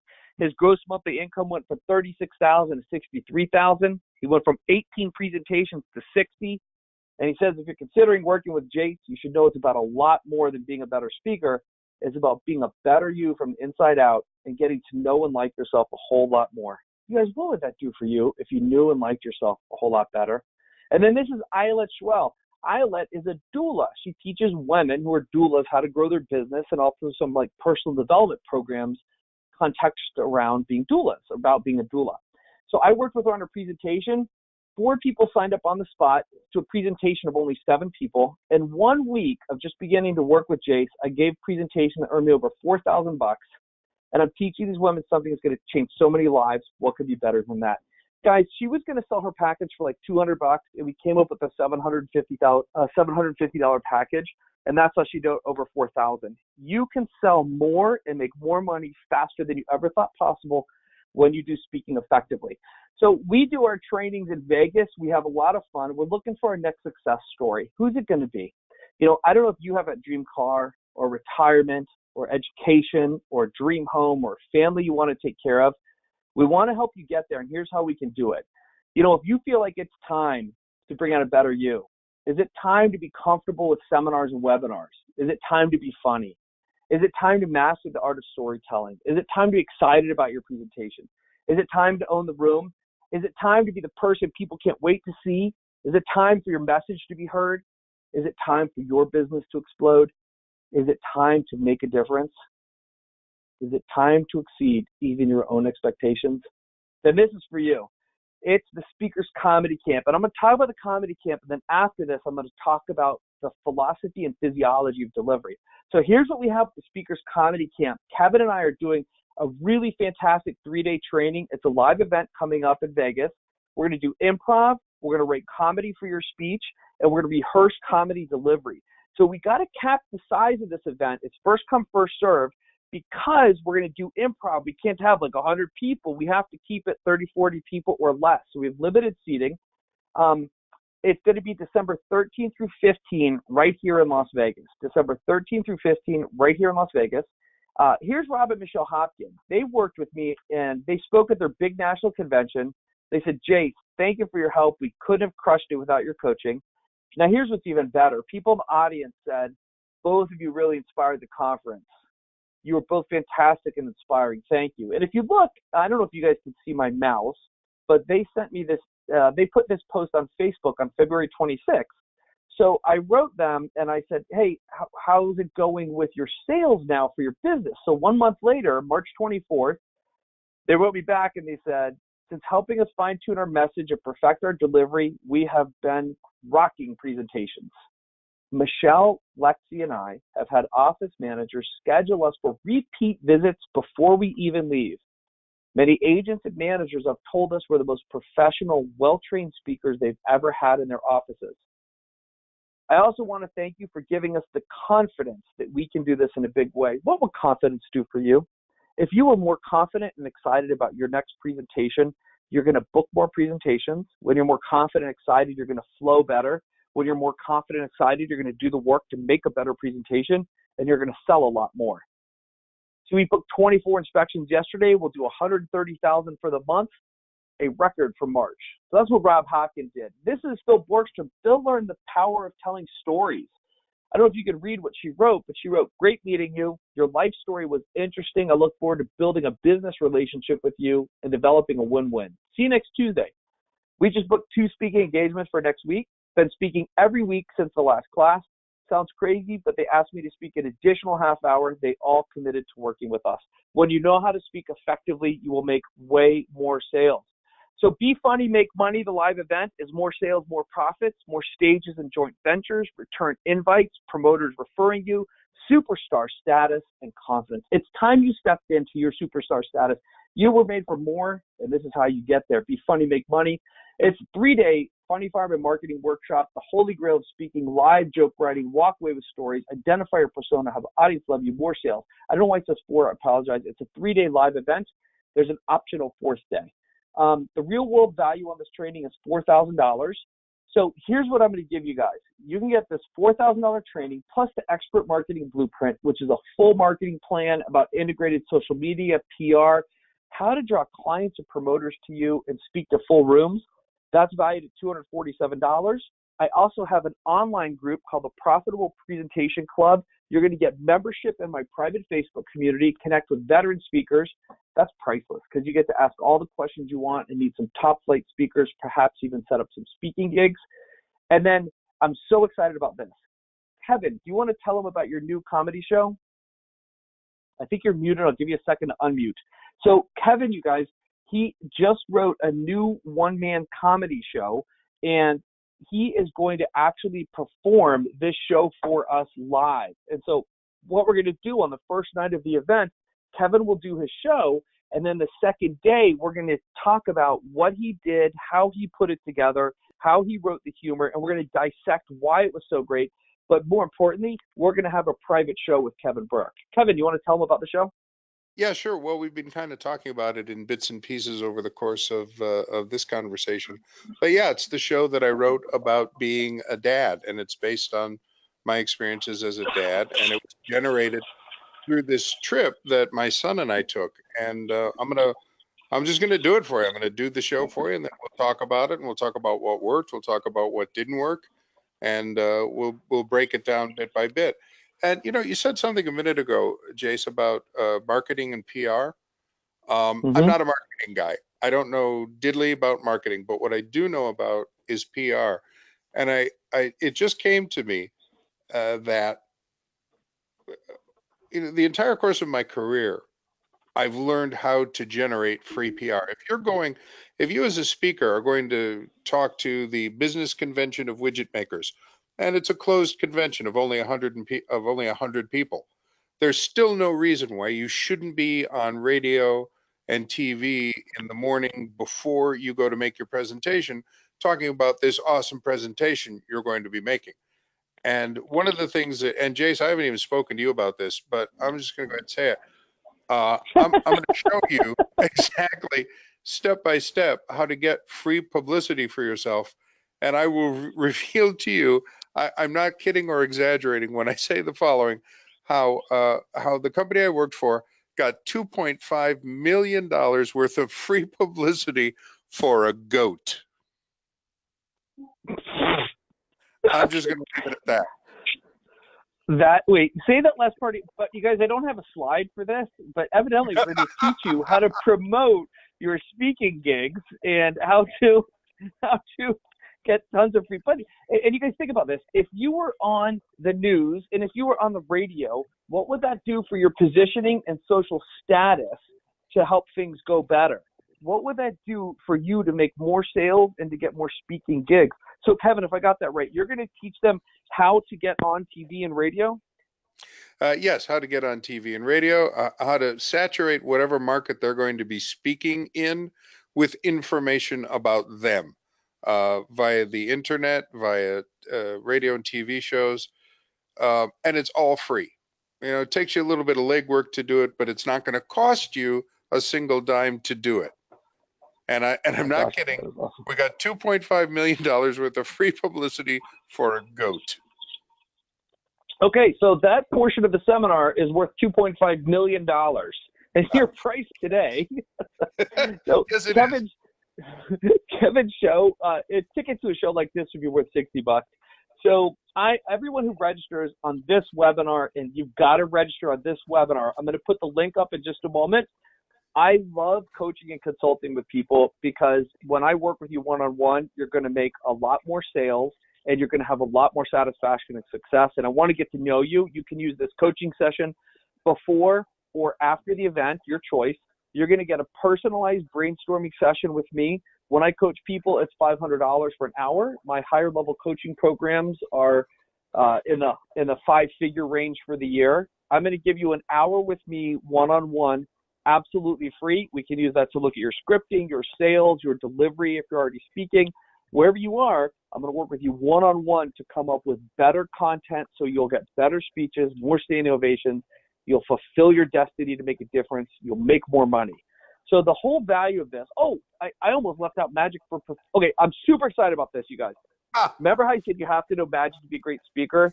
So we have magic for professional speakers. And I wanted to teach you guys this because if I'm going to help you get world class, you really need to know magic. Even if you never do the tricks, you need to know it so that you could become the best closer and speaker you can. So the third day of the event is about magic. It's magic that makes a point to become more entertaining, captivating your audience, controlling their experience. The value of this is $1,000 is what I was going to sell this for. And I was just going to do a half day. And, Kevin is expensive. and he's world class. And he's coming out for 2 days to do the comedy camp, and I didn't want to take too much of Kevin's time up, so I hadn't really told him about this bonus day, and then I just kind of mentioned it, and Kevin said to me, "Do you want to take it from there, Kevin?" Sure. I reminded Jase that for 5 years in Las Vegas, I would finish defending the caveman, and then I would run down the street to a different hotel and casino and do a show that's a 1 hour, one-man show that was all centered around comedy, mind reading, and mental magic. Uh, and Jase went, "Oh, I forgot about that." And so when we were in Washington D.C. A few days ago, I was just doing some goofy little things at the booth that had people's jaws on the floor. And this is all simple stuff. I have no sleight of hand ability whatsoever. In the magic community, I am sort of famous for being the most successful guy who can't do any sleight of hand under threat of punishment, even. And this is all dead simple. You can do it with stuff that you have in the house. You can do it with things that your clients have in their offices.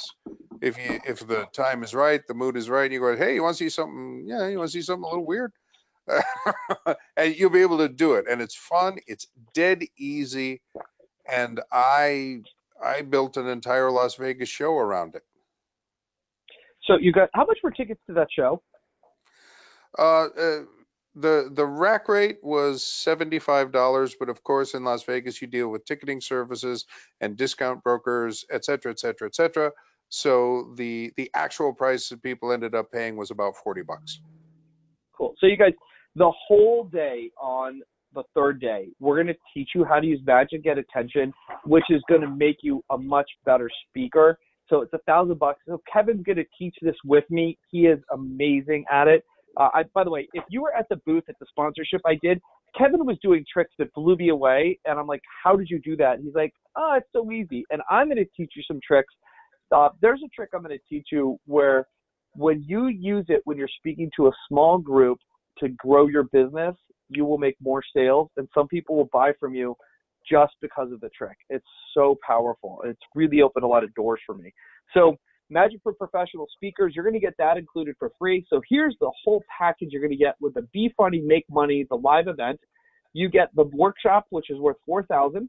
You get the Go-To Expert Marketing Blueprint, which is worth $247. You get the Profitable Presentations Club membership. You get the live Vegas comedy show with Kevin, $60. You get the coaching consultation for $500. You get Magic for Professional Speakers. So the total value is $5,807. Now, if all this did was help you increase your business by 10% this year, would it be worth it? If all this did was get you from not speaking to speaking, would it be worth it? See, speaking is the number one fastest way to grow your business. And we have so many people that have come through that have gone from not doing any sales to absolutely crushing their sales. We're helping people learn how to do six-figure events now. We're having people do five-figure paydays where they're speaking in one presentation. So, for instance, one of my clients, Tom, just shared that he spoke. No, I'm sorry, it's Hank, just shared that he spoke, and he picked up 4 new clients, and each one of those clients will be worth an average of $8,000. So from one speaking gig, he developed $32,000 worth of revenue. So if all this did was help you get an extra $5,000, $10,000 a month, would it be worth it? And are you going to only do this business for 1 year, for multiple years? If all this did was help you change one person's life, would it be worth it? If all this did was help you change your life, would it be worth it? So your total investment is $5,807. Because you're on this webinar, the real world value, you're not going to pay $5,807. Your risk-free investment for those of you who registered today is only $997.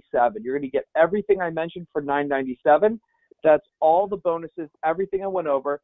And for everyone who registers today, I normally only sell this. This is my, and I sell it for $150. This is my 2-part video series, and you get the template I created. You're going to get this for free as well. I just added this in last minute. So I wasn't going to give it away, but I'm like, I got to give it to people. So here's the link. If you want to get all the bonuses, you want to go to thespeakerscomedycamp.com/buy. That's thespeakerscomedycamp.com/buy. My tech guy, Troy, is going to test it out in the other room to make sure it works. So if that's not enough I want to make this such a no-brainer, and I want you to know why I'm giving this huge discount to you. 3 reasons. 1, I want to make a difference together. I had this vision a couple years ago. You know how if you hear that metaphor, if you drop a pebble in a pond, the ripples that go out are the difference you make in the world? Well, the image I had was to help a lot of good people drop a lot of pebbles in a lot of ponds, so together we create a ripple of change around the world. So that's number 1. Number 2, we're going to film a promo video. We're making a documentary-style video about the event and how people's lives are changing, so I want to have an awesome crowd there. So now if you're coming, you have an opportunity to be part of this video, which can be some great exposure for your business. And then 3, my life changed at a seminar in Vegas, and I want to pass it on. That first seminar I ever bought, when I stood up and I went to the back and I bought it, that seminar was in Vegas. And Vegas has been a huge part of changing my life, and I want to pass it on for you to change yours. So go to thespeakerscomedycamp.com. I know some of you are polite and you don't want to do something else while I'm talking. Go ahead and do it. If you click on that link, it should take you right to it right there. So it'll say, congratulations on making it to this page, and then click where it says buy now. And you can buy with PayPal, or if you look right here, it says pay with debit or credit card. You don't have to have a PayPal account. You could just pay with your credit card.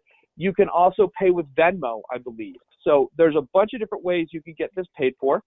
And I want to give you guys some more surprise bonuses. Kevin, I don't even think you know that I'm putting this stuff in here. First, there's my money back guarantee. If at the end of this program you don't love it, you just let me know. I'll give you a full refund. So here's what that means. You got to come to the event. If you don't love the event, I'll give you a full refund. I guarantee you'll love it. Now, some of you guys are like, oh, I want to go, but I can't make it in December. We're going to do another one next year. We don't have a date set, but if you want to lock in this price and get all the bonuses, you want to go ahead and click that link right now, thespeakerscomedycamp.com/buy. And then in a moment, I think I see some people starting to make registrations now. That is so awesome. So here's Ken Sherman. Ken was with GoPro Local. He does books for people. Says, thanks for giving me the confidence and organization to sell from stage.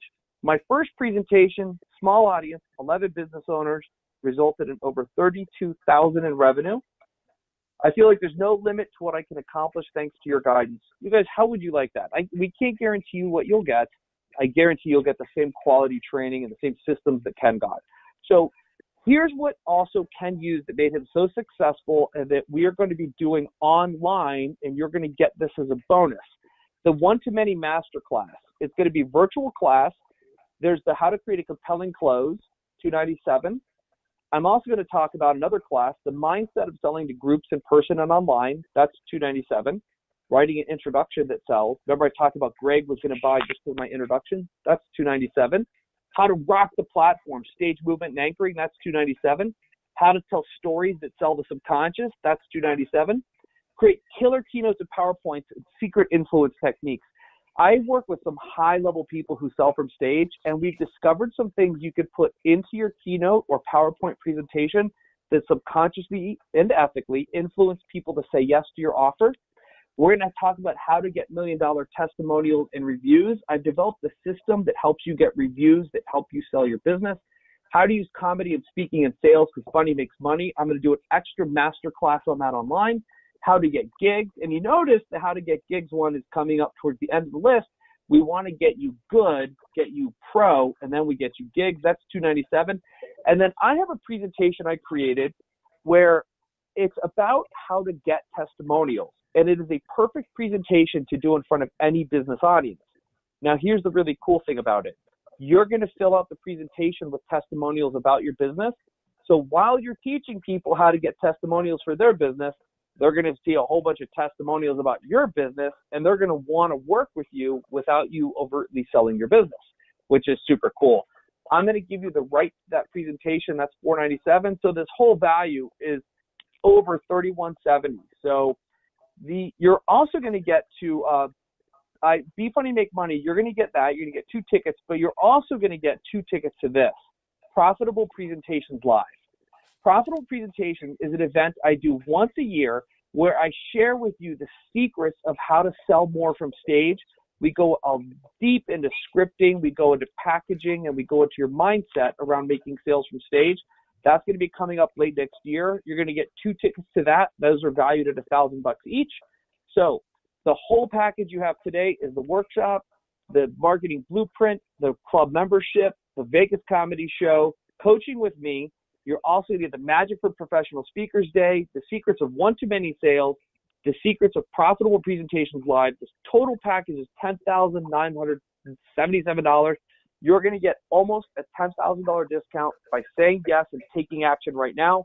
So the real world value is $10,977. You're going to get it all for just $997. So everything on this page is $997. So you're in one of a couple places right now. You've already jumped off and you're purchasing, or maybe you're thinking about it and you're polite. Go ahead and buy right now. That's not impolite. I want you to say yes. And if you don't know if you can make it or not, then just to get this thing, you got to register. And if you can't make December, you can roll over to spring or summer of next year. So go ahead and click that link. If there's any questions now we're going to start to open up the questions, and then we're going to talk about what you guys can do. So everything on this page, and I'll type out the URL on this page as well, so it'll be easier for you guys to see. You get absolutely everything that you see on this page for $997. Everything on this page only $997. Let me type it out for you guys. Just go to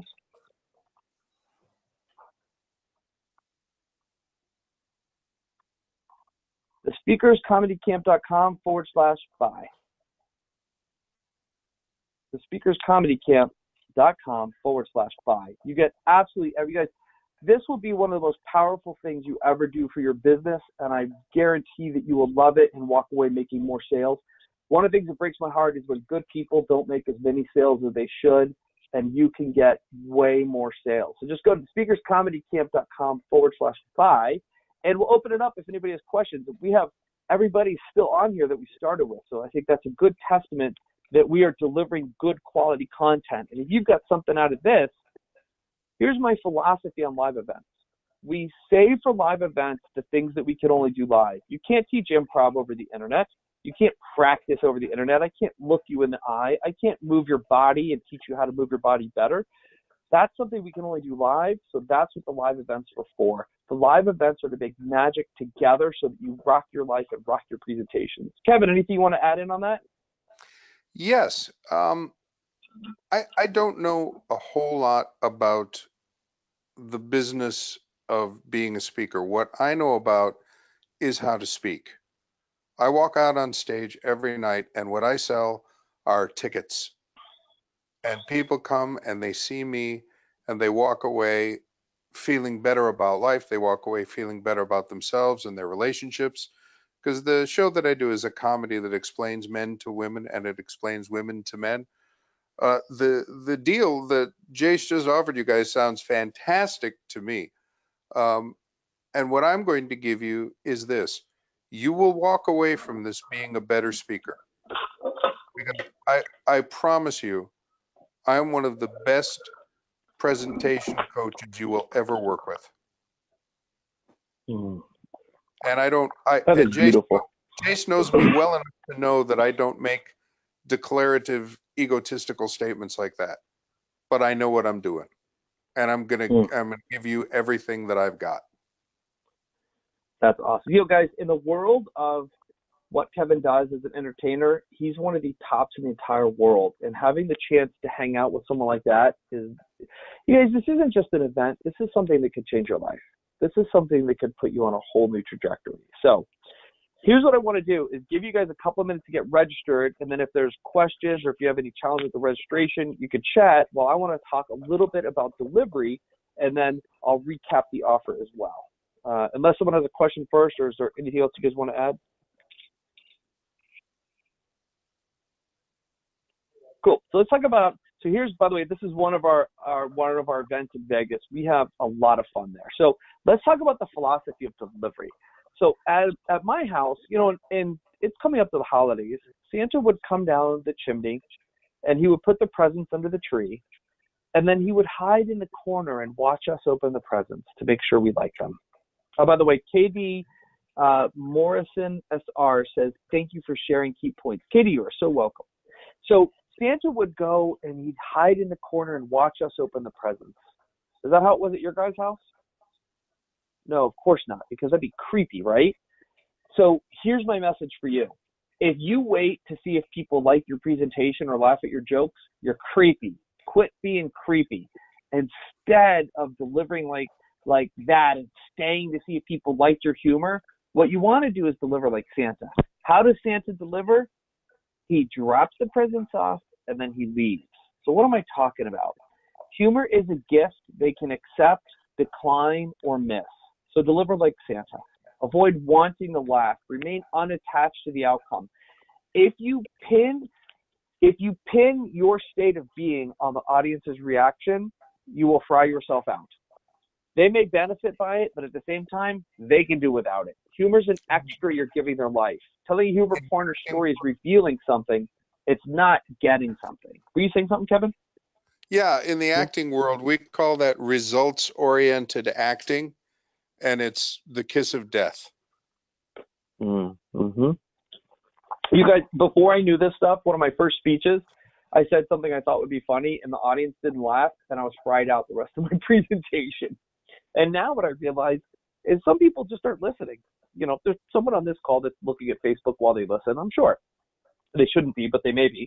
You guys, if you learn how to deliver, you'll really get that your speaking and your business is a gift to people's life. And there's going to be people that want it and love it, and there's going to be people that need it but don't see it, and that's okay. And you're going to put your attention on the people who do love working with you. And now here's the physiology of delivery. When you deliver, you want to keep your style the same. Don't let them know you're about to be funny. You want to conceal punchlines by changing words or subjects and be conversational. The ideal thing that I would say to you guys is when you're speaking, leave the speakerness behind, like Kevin was talking about. Just talk. If you can talk to one-to-one, then you could be a great speaker. And in fact, if you just talk one-to-one, that's the best you'll ever be as a speaker. So just be conversational. And here's the way I think about the audience. The audience is a bunch of individuals. So you've got to know how to have a one-to-one conversation. But at some point, the audience kind of morphs, and they go from being a group of individuals to an entity with a shared emotional state. So they become almost like one entity that has a lot of eyes and ears. And what happens is when you share with that entity, when you speak to them and you create a great experience with one person, because of their shared emotional state, that great experience with one person ripples across the entire crowd. Now, on the other hand, if you don't know how to manage a room, if you have a bad experience with one person, that can ripple across the room. So you've got to know how to manage the emotions of the room. And I think as a speaker and trainer, that's one of the biggest things you've got to learn is how to manage the emotional state of yourself and the room to create a great experience for anybody and everyone in that room. Anything you want to chip in on that? Yeah, I'll jump in on that. When people decide to become part of an audience, whether it's for a presenter, a dramatic play, or a concert, whenever they become part of an audience, they go with these either conscious or subconscious thought, please tell me a story about me, right? You don't go to hear the Eagles sing a song about, working, making microchips in an isolated, sterile room. You go to see the Eagles to hear them sing Desperado because that's about you. That's awesome. So you're talking to subconscious, avoid big words, talk as if you're talking to an 8-year-old. The only comedian I know that could pull it off, and the only speaker is like a Dennis Miller. But for most of us, our audience, we want to speak very simply and plainly so they get what we're saying. And then don't laugh at your jokes. Laughing at your own jokes ahead of time, unless it's a very natural laugh, is kind of like when you go to a movie and they with a friend who's seen the movie already and they start nudging you going, oh, this next part is great. Oh, this next part is great. It gets so annoying. And that would be like you doing a presentation and saying, oh, I'm about to be funny. It actually kills the funny. And then don't repeat jokes with the same audience. Where I learned this, and I think where I first got hooked on being funny was my mom and my grandma were having a glass of wine, and I was a little kid. I don't remember how old it was, maybe 8, 9, 10. And I did something funny, or I said something funny, and they both laughed. And I was like, this is great. All the attention is on me. My mom is laughing. My grandma's laughing. And they're feeling good. I just made their life better. This is awesome. So I did the same thing again, and they both stopped laughing. And my mom looked at me and said, don't repeat jokes. So don't repeat jokes with the same audience. And then on the physiology of delivery, you want to smile. You've got to practice smiling. Relax your body. I typically get massages the night before I speak. If you want to watch your body language, by and large, for speakers, you're going to lean into your humor, like physically lean in. And also the points you're making with your audience when you're selling and when you're landing an important point, you lean into it. Be big with characters. So those are what we've got for you guys. Let me just recap the offer. The workshop, the Expert Marketing Blueprint, the Vegas Comedy Show, the coaching consultation, the Magic for Professional Speakers, the one-to-many sales, the whole thing, $10,000, $11,000 package. You get all of it for $997.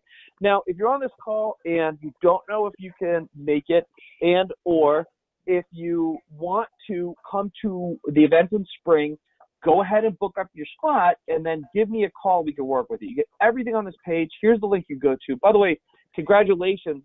Some sales are already starting to roll in. Your life is about to change. And what we're going to do is we're going to send you all of the hotel information. Oh, I didn't even tell you guys about the hotel. We hold it in Vegas, as I've told you. You're going to want to show up on December 12th. The event will be 13, 14, 15. And we have an off-strip hotel called the La Quinta. We have a special rate. You get 10% off. Frankly, you could stay anywhere you want. If you have a timeshare or a friend or Airbnb, stay whatever's best for you. But we have a really good rate. It's a non-smoking, non-gambling hotel.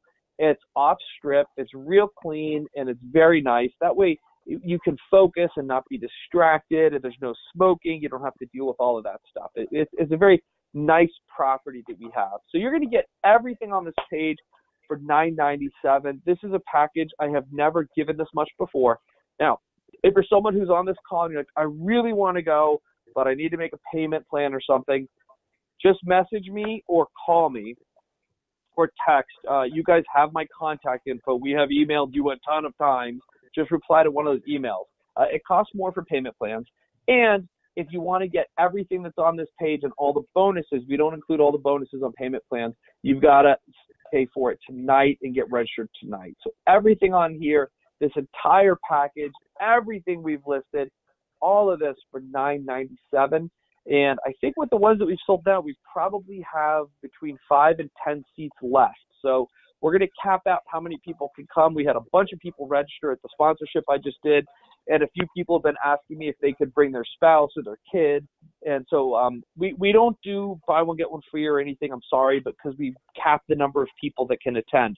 But we try to make it as inexpensive as we can and give you as many bonuses as we can. So let's open it up for questions about about the event itself or any of the content that we've talked about. Oh, what's not on this sheet also that I'm going to include for you guys, that was a special bonus just for you guys, you're also going to get this, my template. We're going to email you out a link where you can watch these 2 videos, and you're going to be able to download the PDF that I've put together for the template as well. So you get everything on this page. Just go right now there, guys, to speakerscomedycamp.com/buy. You just click that link. It'll take you to this page right here. And then you just click buy now. Boop. Super easy. We fully guarantee it if you change your mind within 3 days. So if you change your mind by next Tuesday, you can cancel, get a full refund. After that, come to the event. If you don't love it, we give you a refund, but I guarantee you'll love it. And doing seminars for 15 years, I've only had 2 people ever refund that came to my event out of 15 years. What's that, Troy? Oh, the link is in the chat box also. You can just click on that link in the chat box. So you can pay with PayPal or credit card. Do you know PayPal will let them finance it, Troy? I'm yelling at Troy, my tech guy. There's no payment set up right now. I can't let you guys log in. Oh, I can't log in right now because I'm the seller of this thing. So, yeah. But you guys get how it works. Just click that link. It'll go right there. So, all right, let's open it up. Any questions for Kevin or me while we're on here? I promised I would stay till the end and answer all the questions. Andy Tolbert is on the call. Andy is the one who texted in the chat box about being bad Andy. The first real estate deal I ever did, I bought from Andy Tolbert back in probably 1998 or 1999. And 20 years later, here she is on my webinar. Andy, thank you for being on. That's a huge honor. Andy's actually in my advanced speaker program called Black Belt Speaker Training. And I showed you Andy's picture. This is Andy right here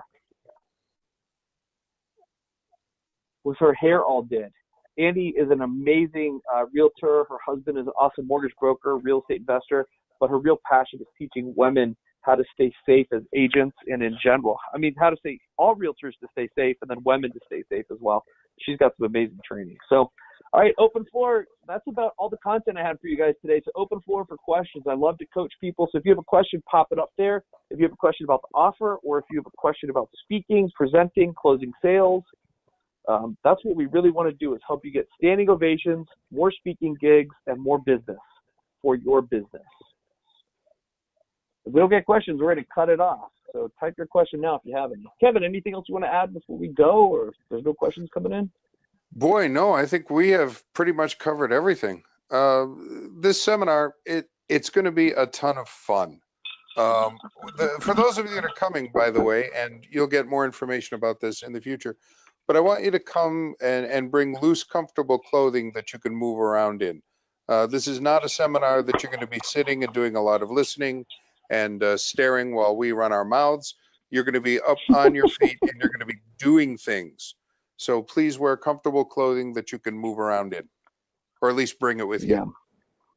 Yeah, I would say a very small portion of this event will be lecture. It's by and large going to be interaction. You're going to be writing comedy for your presentation.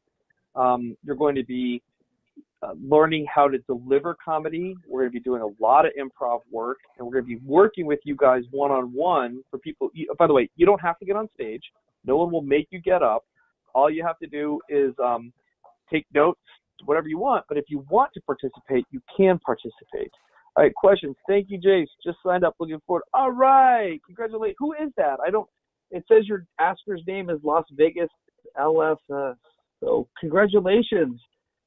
This is Eric. Eric, I'm so excited that you're coming, man. This is going to be great. Congratulations. You get to meet, you guys, you're going to fall in love with Kevin Burke. If I can just brag on Kevin for a minute. It's so cool. So cool. Congrats, Eric. Way to go. I'm so excited to have you there. Any other questions? Any other questions? Do you guys want to see something I do, how I've used this power of comedy in my presentation to overcome objections? Would you guys like to see more of that? If you would like to see it, someone type yes. Otherwise, I'll skip it. I'll do a countdown. 5. Kevin, we've kept you on this call way longer than I thought. We're on for 2 hours and 22 minutes right now. Can you believe that? God. And we still have over, help me with math here, like 75 to 80% of the people that started this are still on. And there's a little attentive bar. Yeah, there's a little bar that shows me, I guess it means if they're in the window that are watching us or not. Our attentive rate is at 70% right now. So nice. They're not. Oh, we have a hand up. How do I get the hands? Troy, how do I get the hands raised? What? Well, I don't know how to. You guys, if you have a question, do me a favor. Type it in the chat or in the question. I don't really know how to see who has a hand raised. Let me see. Attendees. Waiting. I do not see. Oh, your hand raised. Radford, Texas. Michelle Radford, do you have your hand raised? It says that. Oh, you just lowered your hand. She must have clicked it by accident. Michelle Radford lives here in Vegas. She's a friend I've known for years. She's actually my bookkeeper. She's awesome. She has a question. Go to questions pane. Questions. Thank you, Jase. Just signed up. Looking for it. That was Eric. I was going to say yes. Awesome. J Pro Inspects. Does that mean you're saying yes to the offer or you have a question for us? And Michelle, you have a question. So you guys go ahead and type your questions if you have questions. Troy, can they unmute themselves? How do I unmute them? Probably better if you guys type your question if you can. Let me see. As you guys, here's a blessing and a curse about being great on stage.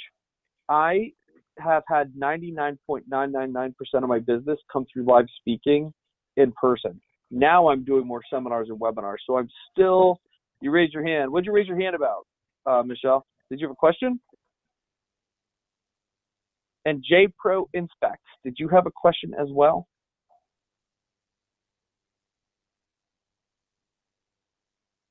J Pro Inspects, did you have a question? It says that you were going to say, no, I don't know. It says that you were going to, it says on here you were going to say yes. So does that mean what? Oh, you guys wanted to see how I use it. Oh, yes, then I will show you.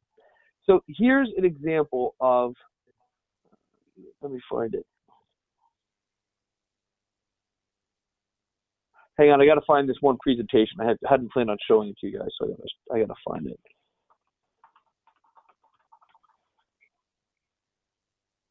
If I can find it. This might, let me see if I didn't plan on showing you guys this, so I didn't have it like prepped and ready to go. By the way, this is one of my favorite slides ever. What we are Jase. and what we want to be. Yeah. Hey, Jase. Yeah. Because we've been talking for so long, I sadly have to run because I have a coaching call that I have to join at 9:30 Eastern time, which is in 4 minutes. Thank you so much for being on here. It has just been it's my amazing pleasure. to have you here. It's my That pleasure. awesome. And I really hope to see you guys in Vegas because we're going to do a lot of exploring on how to open people's minds and open people's hearts. That's so great. Kevin, just from me to you, I love you. Thank you for contributing to this community and being a part of what we're doing. And also, Kevin joined me on one of my higher level trainings last night. He was just amazing. So thank you so much. You bet. Thanks, Jase. All right. Thanks, everybody. Bye. All right, I found it. So here's an example. I'll show you guys this, then I'm going to have to click off too because it's getting time. So one of the things you want to do when you're writing comedy is you don't just write comedy for the sake of comedy. You write comedy so that it helps you overcome objections and overcome reasons people don't buy. So here's an example of a presentation that I do, and I talk about being wealthy. And in this presentation, I'm going to be making an offer. Well, if you've ever been in business, you know that the two major reasons people don't say yes is time and money. So I need to overcome that objection. So in this presentation, I talk about here's Someday Isle. You want to get there. Everything you want is on this island. And I wrote this part of this presentation at one of my events that you guys are going to come to who register about how to use humor and storytelling to make sales. So Someday Island, you want to get there. And then I ask people, what do you want? I have them write it on a piece of paper. And then I have them share it with their neighbor. And then I say, you're ready to go for it. But then you realize something's in the water. And then you hear the music. Da-dun, da-dun, da-dun, da-dun, da-dun, da-dun, da-dun, da-dun, da-dun, da-dun. And then I'll turn to the audience and I say, what we don't spend in animations, we pass on to you in savings. So then you realize sharks may be present and shark bites have occurred in this area. So then I ask, so what are your sharks? Here's a shark test. So what are your challenges? What are your sharks? And then I have a shark test. Have you ever said, I'm ready to grow my business. I'd love to, but I don't have the money. Have you ever said, I'd love to, but I don't have the time? Have you ever said, I am so committed and I'm going to grow this business, but I don't have my business cards yet? And at this point, usually people giggle and they laugh because it's so ridiculous. Then here's how I could turn this into a sales and teaching moment. I'll look at the audience and I say, I don't have my business cards yet is no more valid than I don't have the time and I don't have the money. They realize that using time and money as an excuse is just as ridiculous as saying I don't have my business cards. So you guys get how I did that? What I'm doing is teaching and entertaining, and then I'm giving them like a wham that gets them past their excuses so they buy. And then I say, I'm worried about what my family will say. I'm afraid to fail. I'm doing okay. By the way, doing okay now is the death knell of all sales. All right.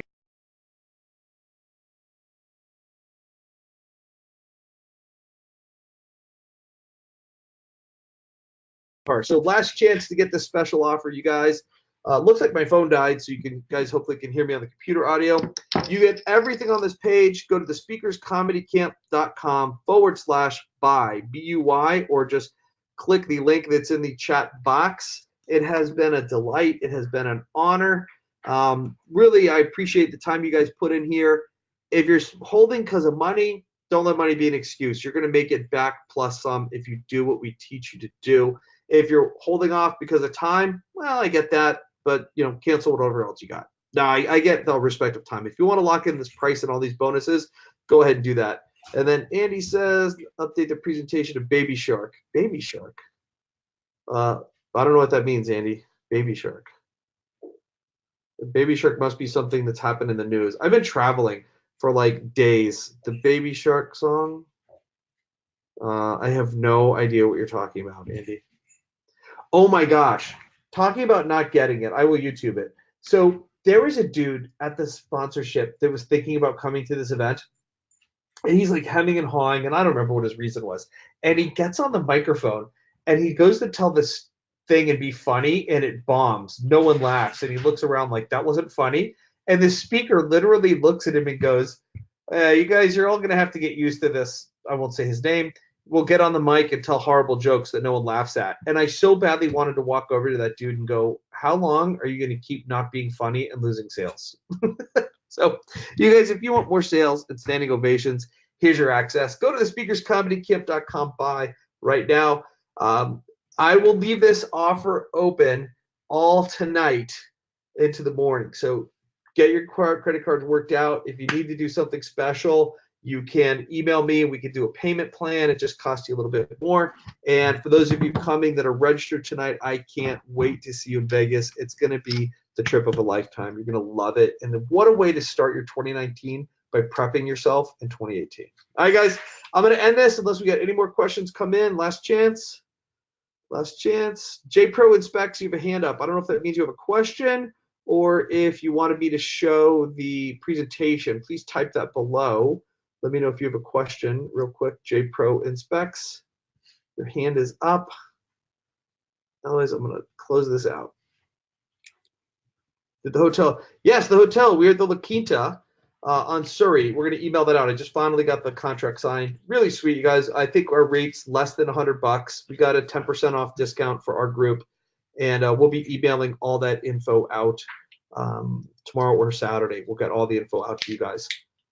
We have some people on this webinar who are already committed, or maybe they're in my advanced program, so they're coming to this, so they're already waiting for the hotel info. Yep, we got it all set up. We're good for you guys.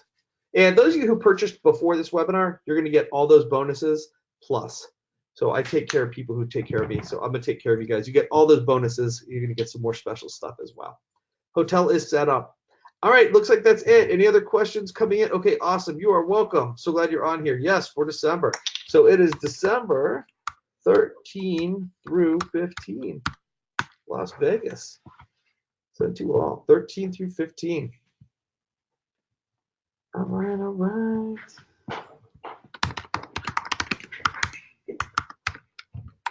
And if you have a guest you'd like to bring, just register 2 people. Just go through the process and register them again.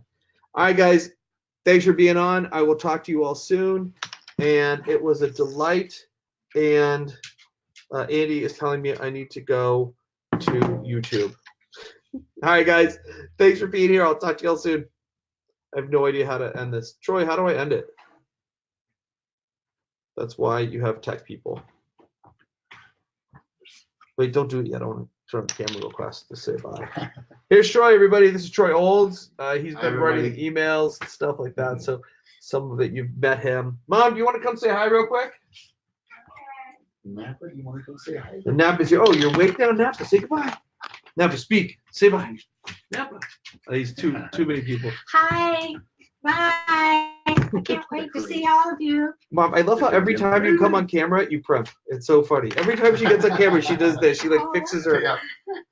If you guys are on my Facebook fan page, by the way, and you haven't seen the video of Mom and me doing our Facebook Live, we did an awesome Facebook Live promoting this, I have to say. All right, Napa. Say goodbye. Speak. Good boy. All right, guys. Much love. Get registered. Get all these benefits, all these specials. Andy, I got your text. I'll call you when we hang up. Oh, Andy Tolbert says hi, Diane. Oh, Andy, I know you can stay up late, but boy, I couldn't have done that if I were there on the East Coast. Mom, when you're holding a webinar, you don't want to reinforce people should be going to sleep.